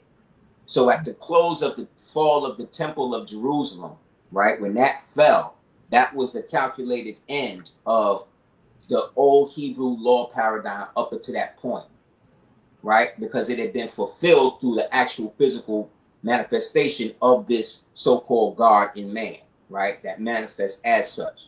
This is why all the religions all seem to acknowledge him except the Judean ones.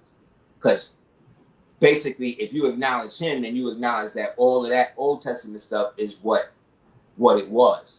But it was fulfilled in this. And once it got fulfilled, there was no need for the temple, the physical temple. Because now the arm, leg, arm is now the temple that exists to hold the host of the Most High, right? Each one of us. And then collectively together represent the consciousness that can then ascend everybody into this so-called Christship, right? So that's why after Jerusalem falls, Mount Vesuvius erupts, Nero's killed, Caligula killed. The other great disasters start to happen. Rome basically falls into disarray. The disfection comes where it gets split, right? And all while this time, we coming up, right? We coming up, we proselytizing all of this stuff. We're basically revamping everything and bringing it into a new form of being. And that happens basically from 70 AD, or let's say 68 to 70 AD, and then from 70 AD basically all the way up to 1492. We basically created a whole new work. When they talk about the Moors, what they say, the Moors brought civilization to the world, and they cured the diseases, and they was bringing corn to China, and they was bringing oranges to Africa and everywhere.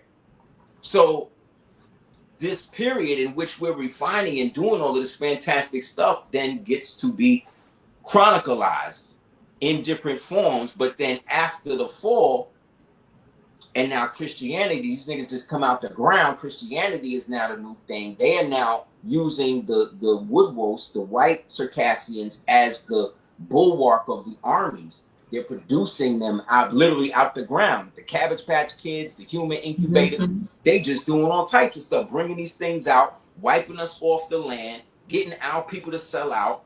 Then they put their people on the land with the new education, and then after generation, they've already been there. Go back and ask white people, how long has your father had this ranch? Oh, since the 1800s. Really? Why the 1800s? Because that's where everybody's land was getting soaked up by them. That's why they all getting their land taken from them now, because it was never theirs, because they were never from here.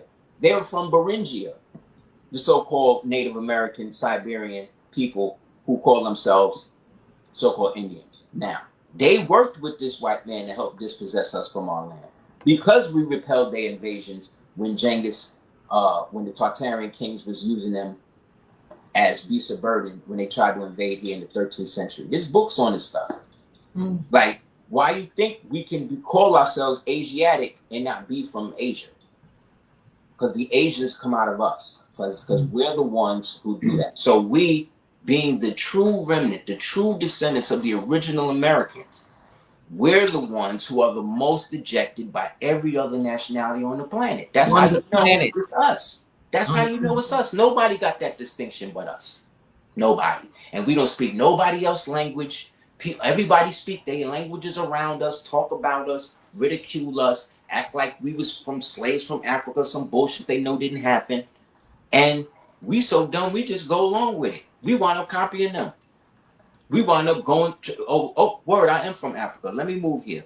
But if you watched movies like The Women from Brewster Place, there's a scene in it where Cicely Tyson goes in on her Afrocentric daughter. She's like, how are you Afrocentric when you are descended from a Algonquin queen? And you're going to adopt this foreign African name when your name is a descendant from a generation of Algonquin queens that go back thousands of years. She looked at her mother like, so that's what I'm saying. Like, be proud of who you are. If you want to be whatever, this is the place where you could be that. That's how benevolent our people are. We so benevolent that we'll treat everybody else better than ourselves. There's no betterer people than that. We would rather kill ourselves than go out here and try to kill and do something to somebody else. Think about that, bro.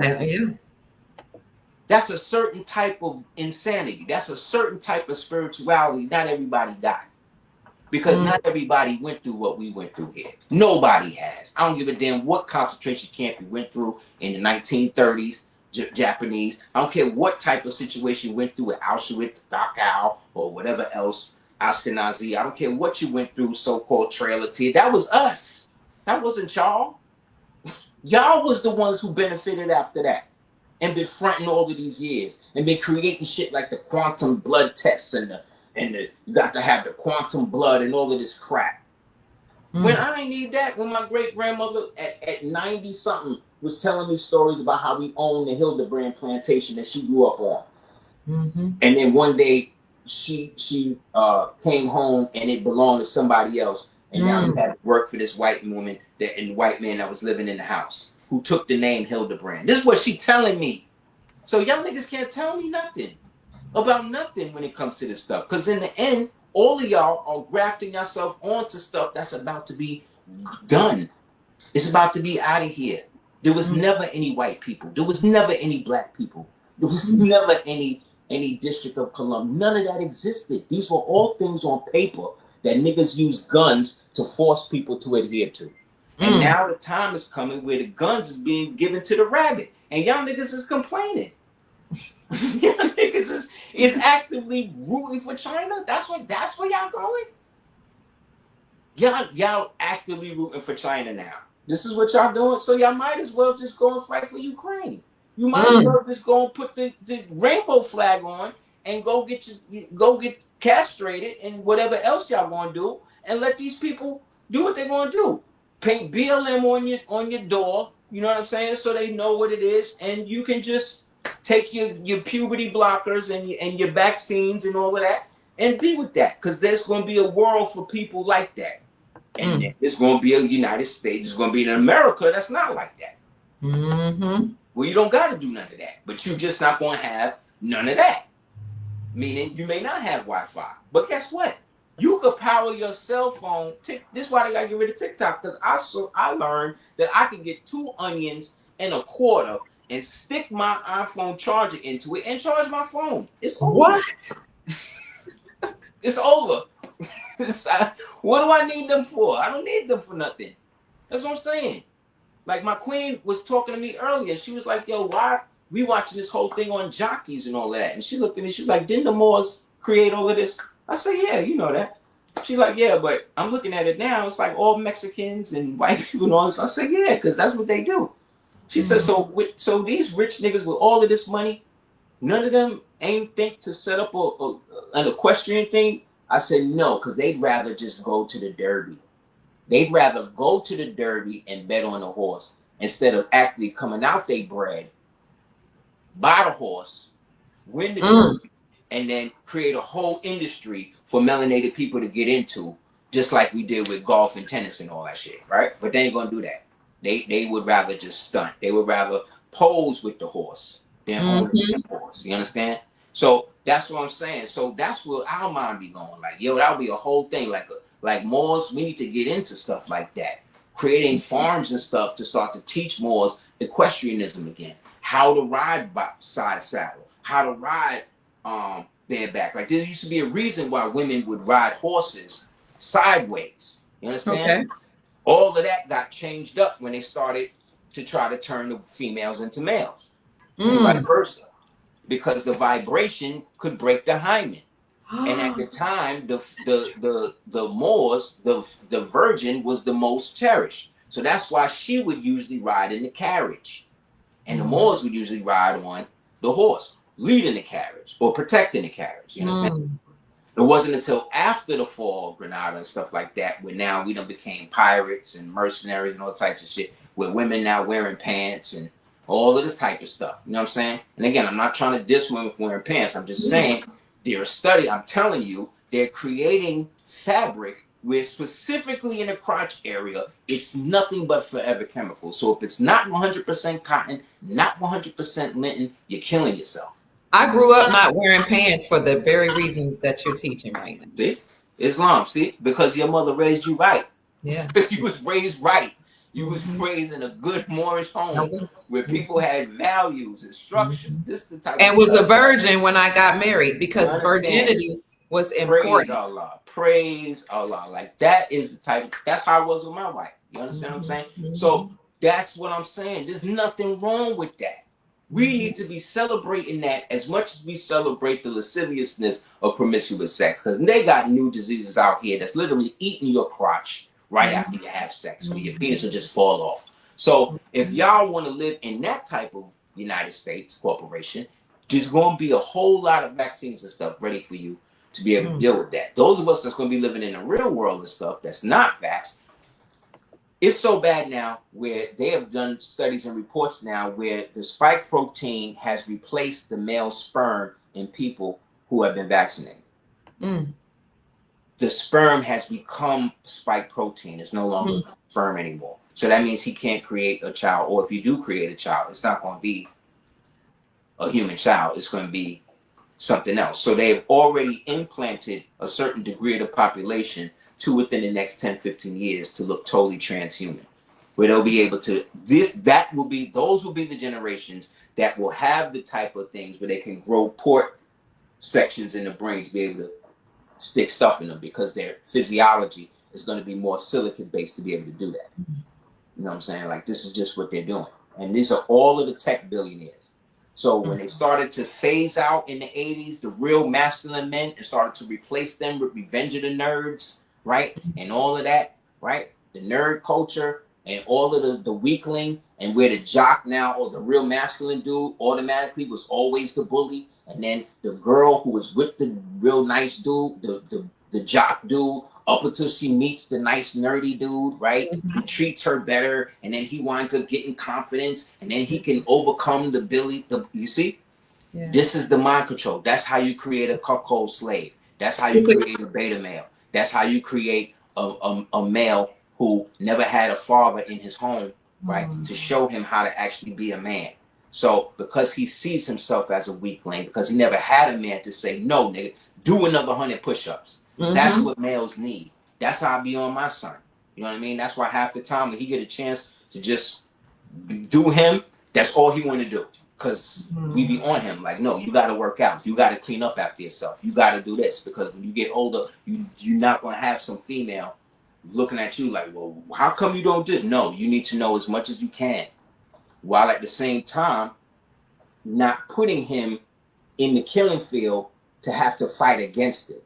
It's bad enough I got to deal with the computer, but I'll be damned now if I'm going to put him in the school system where, you know, anything can happen at this point. So we homeschooled him and sacrificed to do that up until, you know what I mean, up until now. He's 16. So that's what I'm saying. Like, wow, 16. Sacrifice. Yeah, we have to make sacrifices. Us, not sacrificing each other for a contract or a deal or money or a government contract. We got to start sacrificing the aspects of us that have come to think that criminality is a byproduct of being a melanated person, where they have anchored criminality into that, where just because this person, because all of our leaders, all of our entertainment is always about somebody in the 80s and the 90s who was selling drugs and was pimping hoes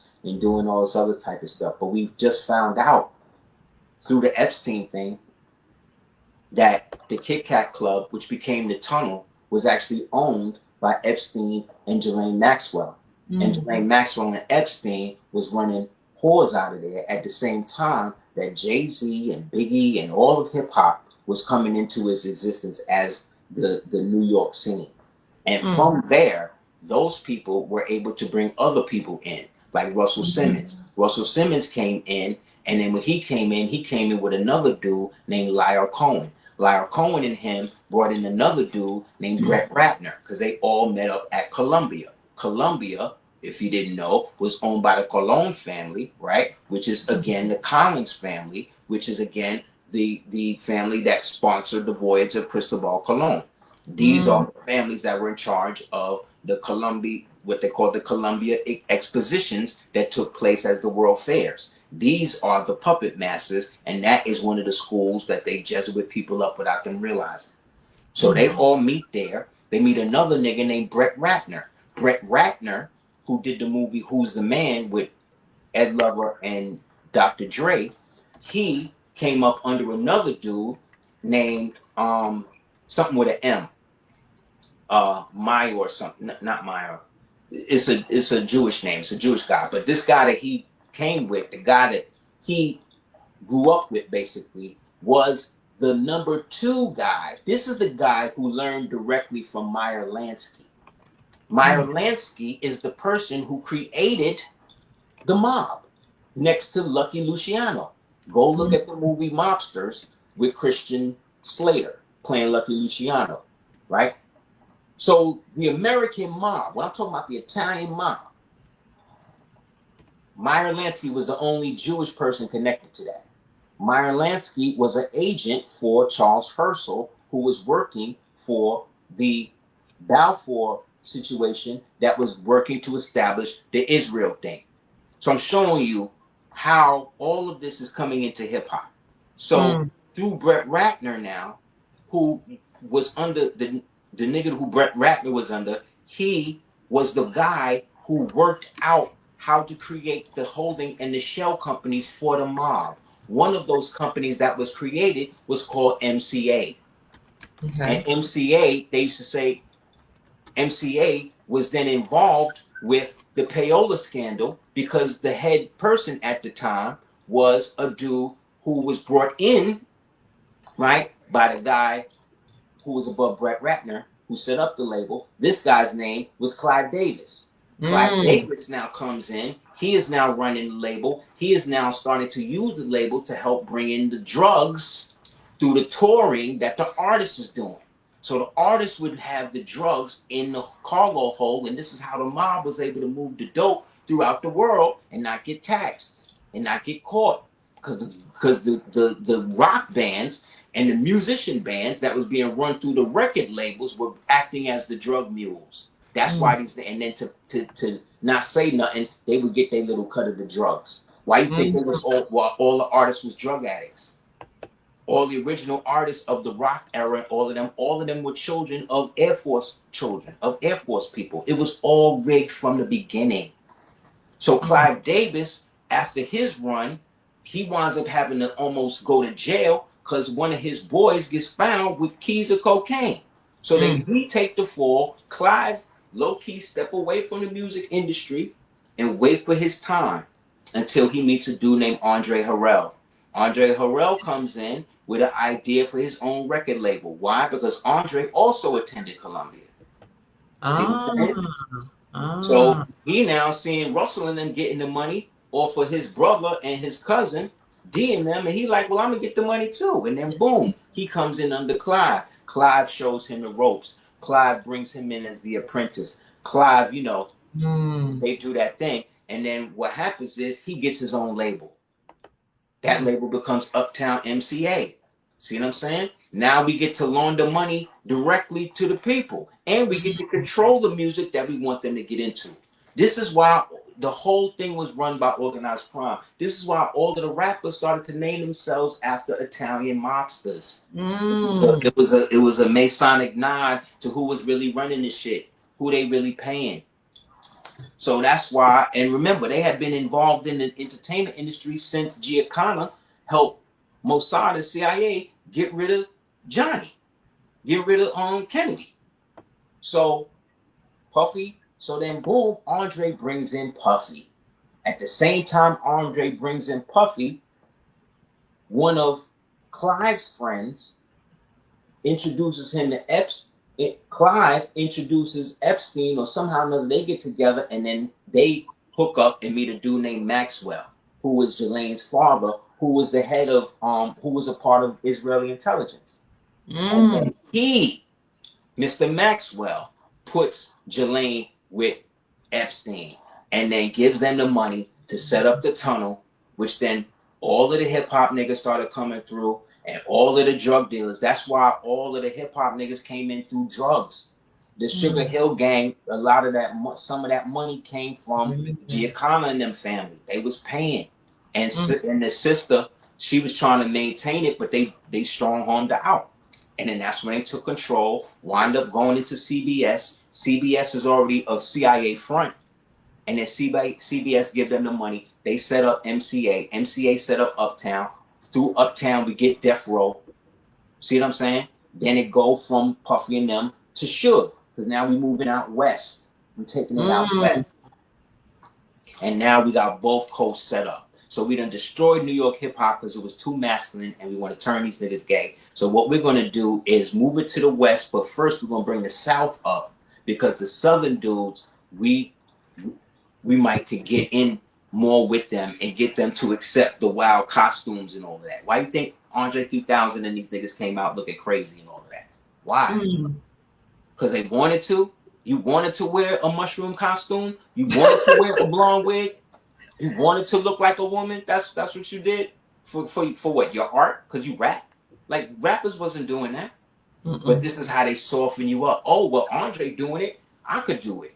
Oh, he painted his nails, I could paint my nails. You see? Mm-hmm. And so the next thing you know, hip hop in America, New York, gone. We done got rid of Biggie. We done got rid of Tupac now. And now we got full reign to it. And now we're going to, because also they got tired of masculine hip hop, hetero hip hop niggas running up in the labels with guns, beating up white executives to get their money. They were. I remember that. They had to find a way to shut that down. So let's make them less effeminate. And the ones that's not effeminate enough, we get rid of them.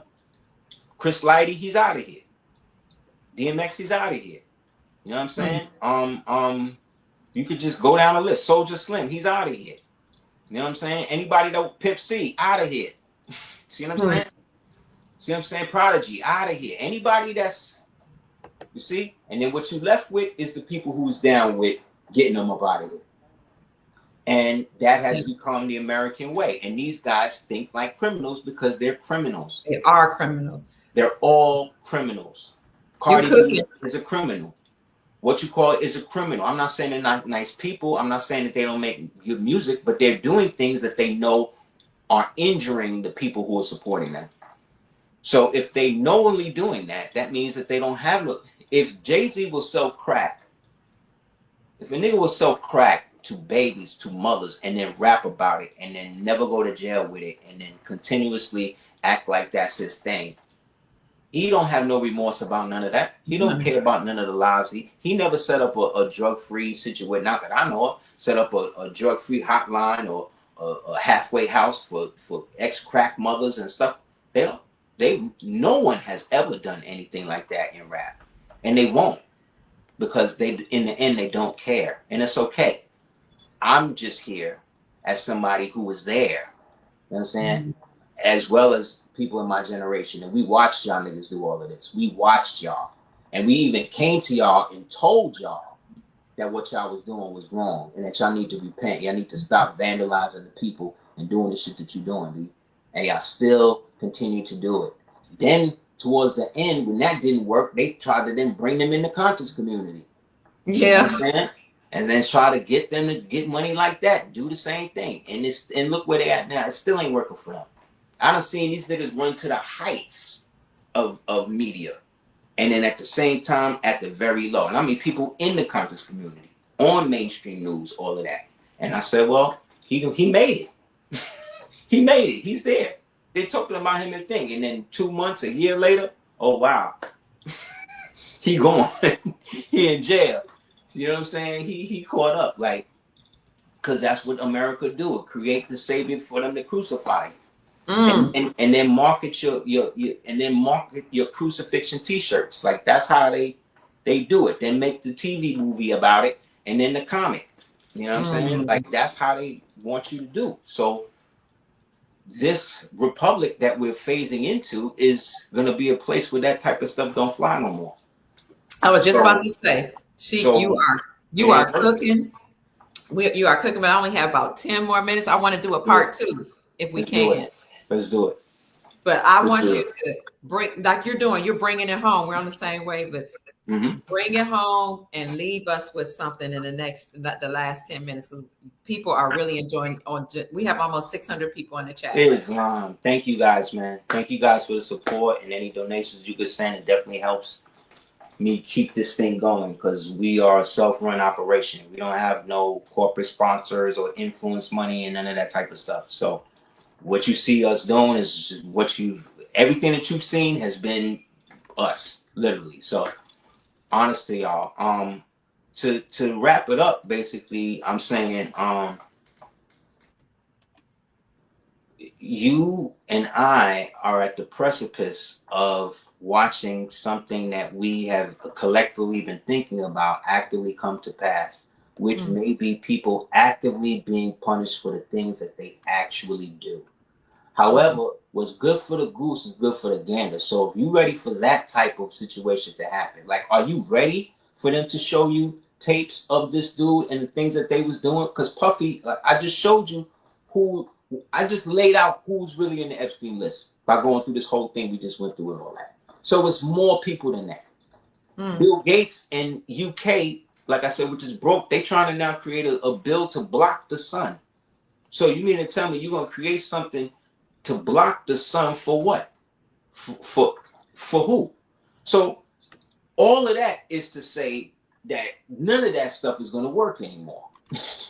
All of the stuff that they've been doing is over. The WEF is in shambles. Charles Schwab about to go to jail. The new dude, who is the Nestle dude, he got a bionic eye. You got to look at this nigga. He's the new one that's going to take over for the WEF. He used to run Nestle. This is the same maniac that said water is not a human right, that people don't have a human right to access water. So he's going to be the new head of the WEF. So with him being in and Bergoglio being dead, remember Bergoglio was brought up on satanic ritual abuse charges and found guilty by the International Court of Justice. Y'all need to look that up. Oh, wow. This was after he did this is why he did the motu proprio when he first got in. After he took over from the Nazi who sold the Xylon B gas, Ratzinger, who was the Nazi Pope before him. So you had a Nazi Pope, and then you got a Jesuit Pope. Now the Jesuit Pope dead. Now they're going to bring you the last Pope, because according to their ritual, this is the last one. So naturally, they're going to start it off, end it off with a bang. So you got two black men that's in contention for it. One, whose name is Turk's son, right? So Turk's son means what? Son of a Moor, or son of a Turk. Right. The Turks and the Moors are the same people, but he's African, because most Roman Catholics are African. There are more Roman Catholics in Africa than there are in Italy. This is what you're dealing with. So that's why we can't really look to our cousins and them from Africa for guidance. If we do, look at somebody like Ibrahim Traore. You know what I mean? Somebody like him, who has turned his country basically into a paradise in the last year and a half. Traore is doing great things out there. And of course, they got a Negro to come out here to try to smear him so they could do a regime change. They're trying to act like they're trying to do, but they caught the dude. Traore on point. He got the whole country doing rituals to protect him. So I think he's good. That's smart. He's good. He got the old Mama Laos and them out there doing that work. So I don't think nothing will happen to him. Matter of fact, they found the traitor who was going to set up the coup, and they was going to kill him. And in his mercy, as a great statesman, he allowed this traitor to leave, and the French got him out and stuff. So again, this is what I'm saying. No weapons formed against us shall prosper. We are all about to be where we're supposed to be at. So everybody getting deported, that's because they're not supposed to be here. That's just what it is. That's what it is. We can't be deported nowhere except the state we was born in. So what's going to happen is everybody that's not from here is going to have to get up out of here. And only U.S. citizens that can or might be deported are those who are found under serious crimes and stuff like that warrant them being expurged. But what's also happening is that Trump is basically collapsing the American private prison system, which is what y'all niggas said y'all wanted. He's forcing them to divest out of it, because the whole prison system was again connected to the mob and the resource center called Wackenhut. Wackenhut changed its name to Geo something now. But either way, they are the ones who created the prison to pipeline and got to MCA and to convince them to get the music to help them fill the prisons up. So that whole system has been cut off. So that's why he's creating an outsourced system for violent American so-called offenders to move them out, just like the other ones, because he's literally trying to get the prison system shut down. What he also did was sign into law a perpetual state of refurbishing and refinancing all of the HSBCUs so they have independent funding. Wow. While at the same time writing laws saying that anything against the Constitution is repugnant. So all your statutory state laws, all your municipal laws that y'all niggas, all of the toll fines that y'all, all of that's illegal now, y'all. That means if you get one of them, you could take them to court and win off top because of the federal statute that's in. So everything that's being shut down is actually benefiting you, right? But now y'all talking about stocks as if y'all was ever invested into the market in the first place.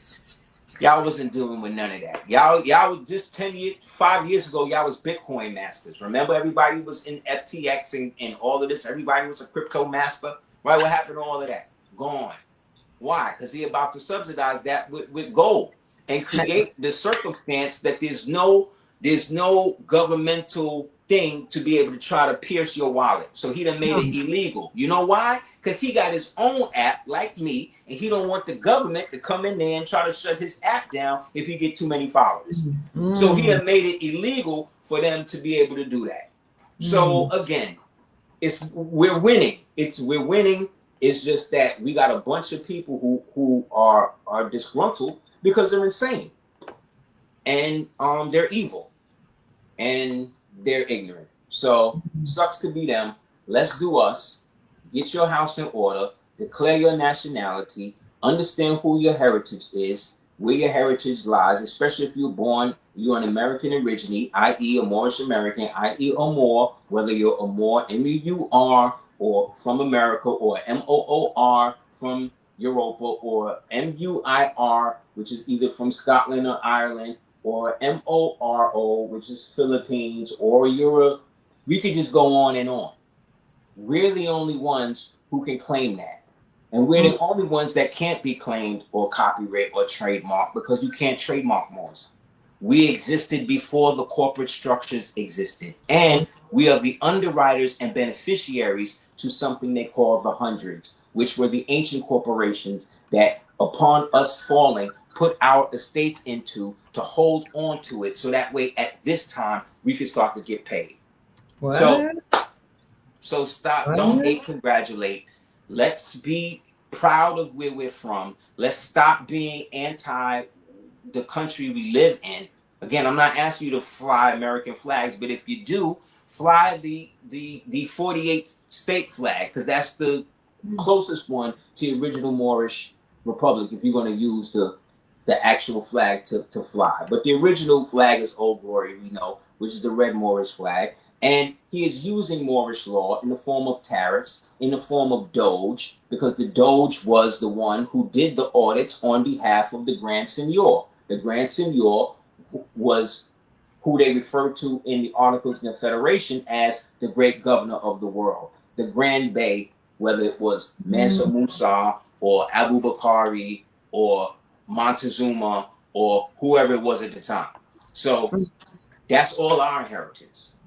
So we are receiving it back now, but you'll get more of it if you come from under the slave labels, which is why under this so-called regime, the Moors in Chicago, big up to them, some Moors in Chicago, big up to them, in the progressive society, they were able to make it now where Moors will be able to check where Moorish or Asiatic will be on the racial and governmental forms and stuff. So you don't gotta check all these different boxes and draw graphs and shit to say who and what you are.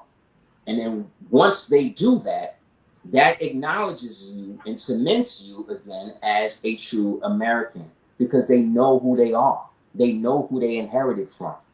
When George Washington said he's cut down a cherry tree, the Freemasons know that it's all about the Moors, which is us, who are the so-called disinherited, disenfranchised, dispossessed, disunified, insane so-called melanated man and woman in America, who have now reached the point where we're sleeping on the floor, so we can't fall out the bed. So ain't go no further down than that.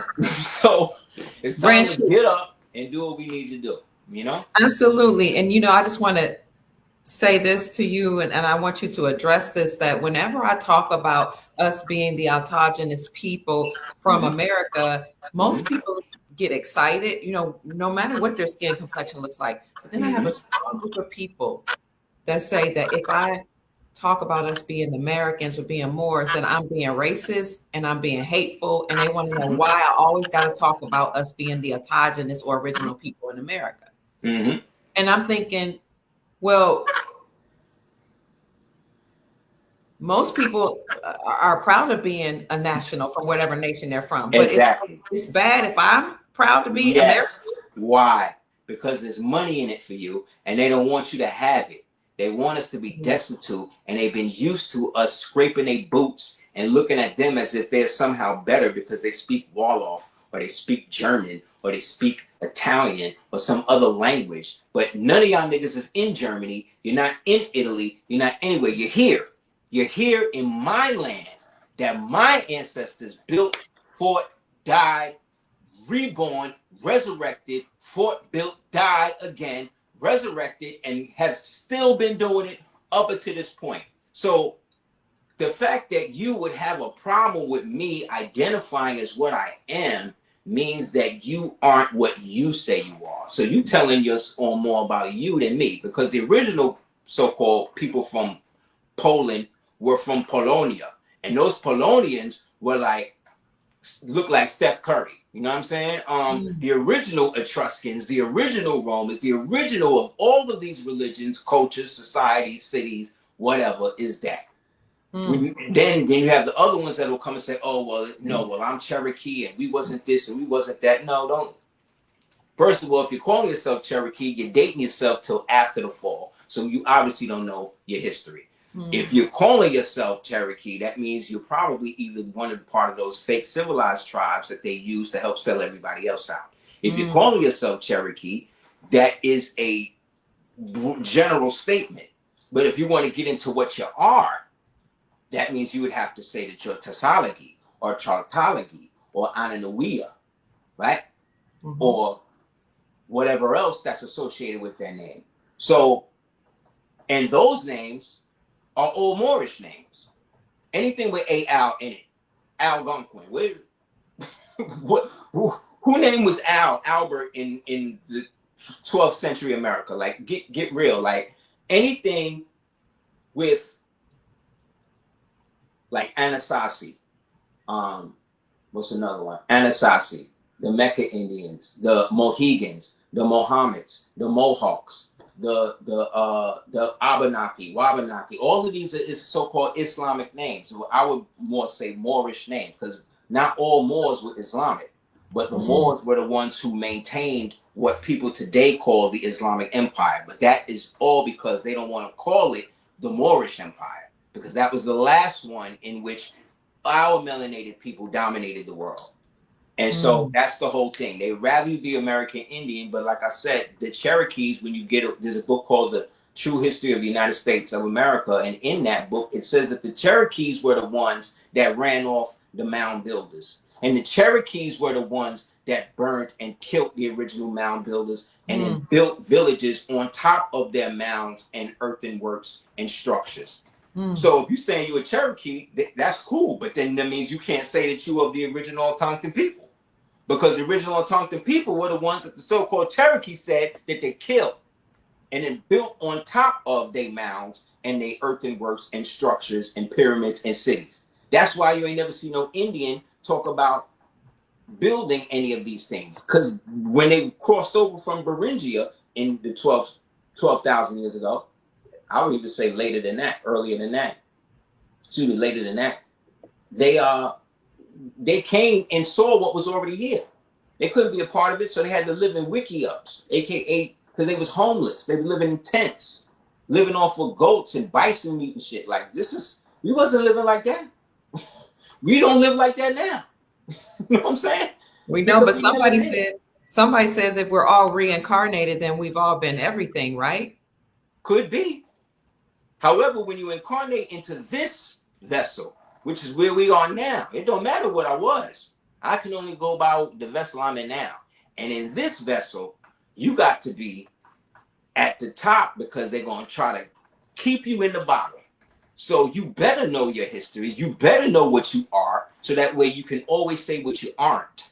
Nobody can mistake me for nobody else, because I speak for me and I represent me as me. But not all Moors are going to look at it like that. Some Moors are going to look at it like, well, no, we just because we have key to our blood or whatever, don't mean that we need to be exposing ourselves to that. We're more Islamic or Moorish now. But to me, that's maladapted. Because when I came into this knowledge, I came into it through various means, through Nation of Gods and Earths, through going to my Shinnecock powwows with my godbrother, going to the National Black Theater, going to what you call it, a Nation of Islam rallies. Like all of this gelled into what you're seeing now. But within that, I didn't get into those things to isolate myself from the rest of my people. So when I became a Moor, I didn't know that being a Moor would piss so many other people off. But what I realized, it's not me, it's what we as Moors represent. We represent the last bastion of humanity that fought against the same devils that y'all have all signed up to be with today. So all y'all Freemasons, all of y'all Rotaries, all of the Lions Clubs, all of those are the death Jubilee, Jubilum, Jubilo, and Jubilee orders that were the ruffians that helped destroy the Moorish Empire. And all of y'all signed up deals to be down with them and carry on their symbols and carry on their rituals as if they were yours, when you know damn well, or you're supposed to know damn well, that we created that to school the spiritual children who couldn't understand high science and intellectualism. So we had to give them symbols like a child, like a baby, to say, this is what it means to be this. This is what it means. Just like you do in the Boy Scouts, when you get to the Webelos and you try to get your badge and all that. That's what Freemasonry really is. Wow. That's what it is. It was for children. It was for the maladapted. It was for those who had no real understanding of true spirituality and could be maladapted to worship Lucifer. Because the Lord of your order, Albert Pike, told y'all niggas that the whole thing is based on him. And all of that comes from so-called old Jewish Kabbalah that they attained and worked on during their captivity in so-called Babylon. And they merged the Babylonian principles and created a bastard book called the Talmud that they then could run Freemasonry through by creating various little orders under that and then putting a different face on it, so that way you don't ascribe it back to those Jews who had their temple burnt down for disrespecting the covenant that they made with their God. And now they got you in it, right? Because anybody that's not a Hebrew is considered a Gentile. Yeah. So those who follow the Hebrew Freemasonry mystical systems came to be known as Gentile men. Okay? And then the Gentile men, or the gentlemen, became the ones who tended to run the society, because they were the keepers of how the society was before they came and wiped it out. And that's who y'all niggas is down with. And that's why when you ask why the Moors don't have this, why the blacks don't have this, because you got a bunch of niggas that look like you, that's posing like they oppressed when they're really down with it. So a lot of these white families that you think is white that have these names, they're just decoys. They don't even exist. It's actually black people that have that money. And they use these families as decoys to make you think that they white, because they outsource and trademark their name. The same way Jesse Jackson was able to turn you into an African American when he is listed as an American Indian and a Shriner. Because the Rainbow Coalition started off as a movement of so-called Black American Indians who were working to separate themselves from the federal Indian thing. And then they brought him in because he was Cherokee, and then they used him to co-opt the movement and give it to the gays. And then the gays took the rainbow, and then that became what the Rainbow Coalition was about. But he never gave up his shit, though. He's still listed as that. That's why he don't pay no taxes. That's why he do that. And he was a federal informant, and he was a Shriner. So he also know that none of that was real and that he's really a Moor. Just like Hoover, just like Booker T. Washington, just like Langston Hughes, just like all of these niggas that they propped up in front of you, because they was all being paid for by the same people. And the ones that found out what was really going on were the ones that got taken out. Now, what about Michael Luther King? Martin, you told me his name was Michael. Martin Luther King. Straight communist, white woman loving communist who allowed himself to become a martyr for them before he realized it was too late. The last speech he gave was where? The Masonic Lodge, right? And the next day he dead.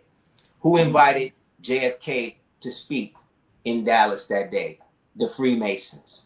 Who was running the theater the night John Wilkes Booth popped Lincoln in the head. The Freemasons. What was John Wilkes Booth? Not only was he a Freemason, he was a Jesuit. Mm. So don't try to laud me into this whole rose-colored glasses Freemasonry thing. Masonry is one thing. You want to get a good book on Masonry? Get Brother Abdullah Bey book. Get his book. He break it all down. He break it all down for you and let you know exactly who is who, where it's coming from, and all of that. That's once you read that, what you gotta go join? Like, you don't gotta do none of that, because you being a Moor, you are a walking lodge. You are a walking example of what it is to rise from the dismal crypt and receive the light in search of light, to travel from the west to the east in search of light and that which was lost. You are the physical embodiment of that, because you was born 33 degrees on the square naturally. Your natural inclination, as soon as you come out the womb, is to raise your head up and suck on the breast of that mother. They don't do that. They don't do that. It take them weeks sometimes to raise their head up, because that's not who they are. That's not who they incarnated in. But if you incarnated in this, then you have an obligation to understand that you are made a son. You the son of your mother. So you a natural Mason. So you can naturally build things out of nothing and create gold out of lead just by you having the right attitude to do that. You don't gotta go and get no sword put to your chest, no apron to cover your nakedness, and none of the bullshit we did to these devils when we marched them across the hot Arabian desert into the caves of West Asia. That's what we did to them. So brother and sister, when they talk to you about crossing the burning sands, this is what they talking. They done made you take the position of the neophyte in the ritual when you was the one riding. That's why when the Freemasons ask you, well, you walking or you riding? They know the difference, because if you're walking, that means, you know what I mean? You the lower nature, you the lower self, you the fellow man, you done fell low. If you riding, you the more. You the one with the high-powered rifle. You the one that's bringing us into civilization and making sure the devil don't never come out of the damn cave. That's our role. So if you don't like that, that's on you. That's just the people we come from. And if it wasn't for us being that, you wouldn't be a Gullah Geechee. You wouldn't be a Cherokee. You wouldn't be none of this stuff. Because it was our blood that allowed it to happen. Because didn't all of the Indian war shit happen after 1492? Oh, that's what I thought. Did Columbus go to Africa after the so-called Moors lost to Spain? Where did he go? He came over here, right? Oh, right. So again, man, y'all can play ignorant if you want, but just because you have Haudenosaunee blood or Panahasua blood or Pahatuan blood, and you claim your Moorish nationality, you are not negating one for the other. You're reunifying what was broken, because your tribal name is the name of your family, like Johnson. So you would be a Johnson Choctaw or a Morgan Chickasaw, right? Or Sissiska, right? Better way of saying the original. And then your Bay, you add to that. Now that's your imperial title, which then opens up the international trust that exists under that title. Because the Bays were the ones who had the trust interest, security interest over the Bays, like Massachusetts Bay, Hudson Bay, Kasakamakumit Bay. Can we pick up right there the next show? Right there. Because people want to know about bays and L's and what's the difference. Oh yeah, we could get into it real quick. The Ills were the ones who were like writing the laws or manifesting the scientific aspect of how to turn it into reality, and then the Bays executed it.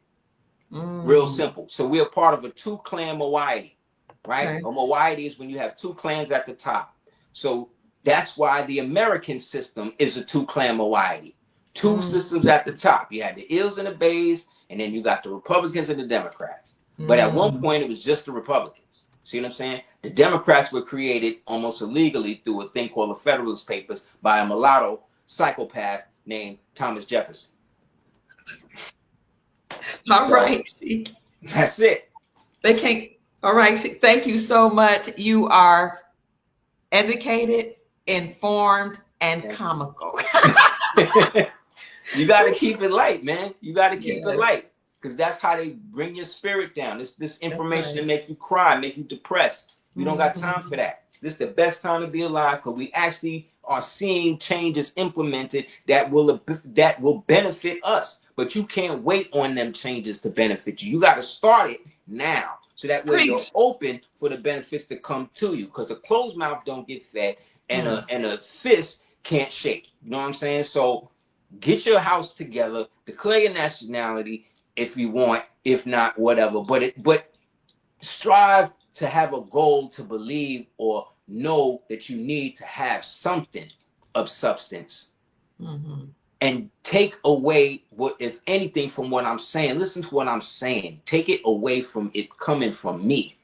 And just think about it, what I'm saying, coming from like your grandfather or somebody who wants you to win, but not so much that they trying to come in and rule your life.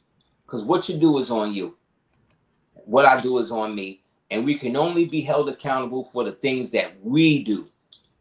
So in a judgment day, it ain't going to be, well, I did this because, the government said, no, you did it because that's what you chose to do. So That's stay on your square, hold yourself to an accountability and a standard, love yourself, love each other, original people, man and woman. We got. all Stop right. doing the enemy work for it, okay? And stop trying to defecate where you live.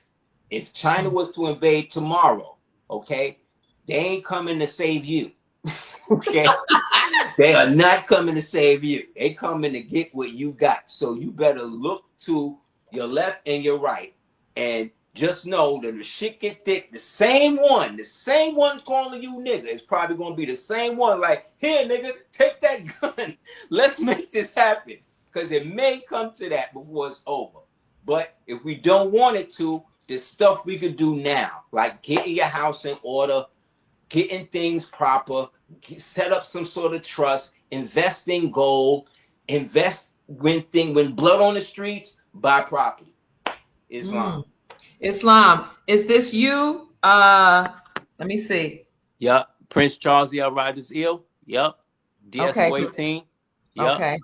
Because the people, somebody said they couldn't find you, so that's family. That Yeah, is it's dollar Prince. sign. Yes, ds418.com. It'll Let me say see. Prince Charles Rogers L. Okay, Just so everybody know that's my real name. Or that my born name. Prince Charles. He is a prince. Prince Charles Rogers L. So Yep. family, if you enjoyed, I know you did because I'm Peace. reading the chat. The Grand Sheik, who also has a doctorate in jurisprudence. He is a counselor. He's a sheik. He's a scholar. He's a master teacher. He's an astrologer. He's a Thank husband, a you. father, an Thank you. entrepreneur. If you enjoyed him like I have, then please support him. You can Thank you, send guys. I appreciate you. Really, send a really a lot. Thank you so much, sis, for having me on. And we'll do it again. Just let me know.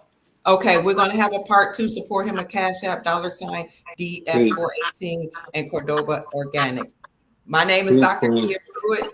That's Asir the Duker Kid Tears. I hope we said something to raise your vibrations and inspire you to create the most amazing, magnificent life that you desire and deserve. Peace, family. Good night.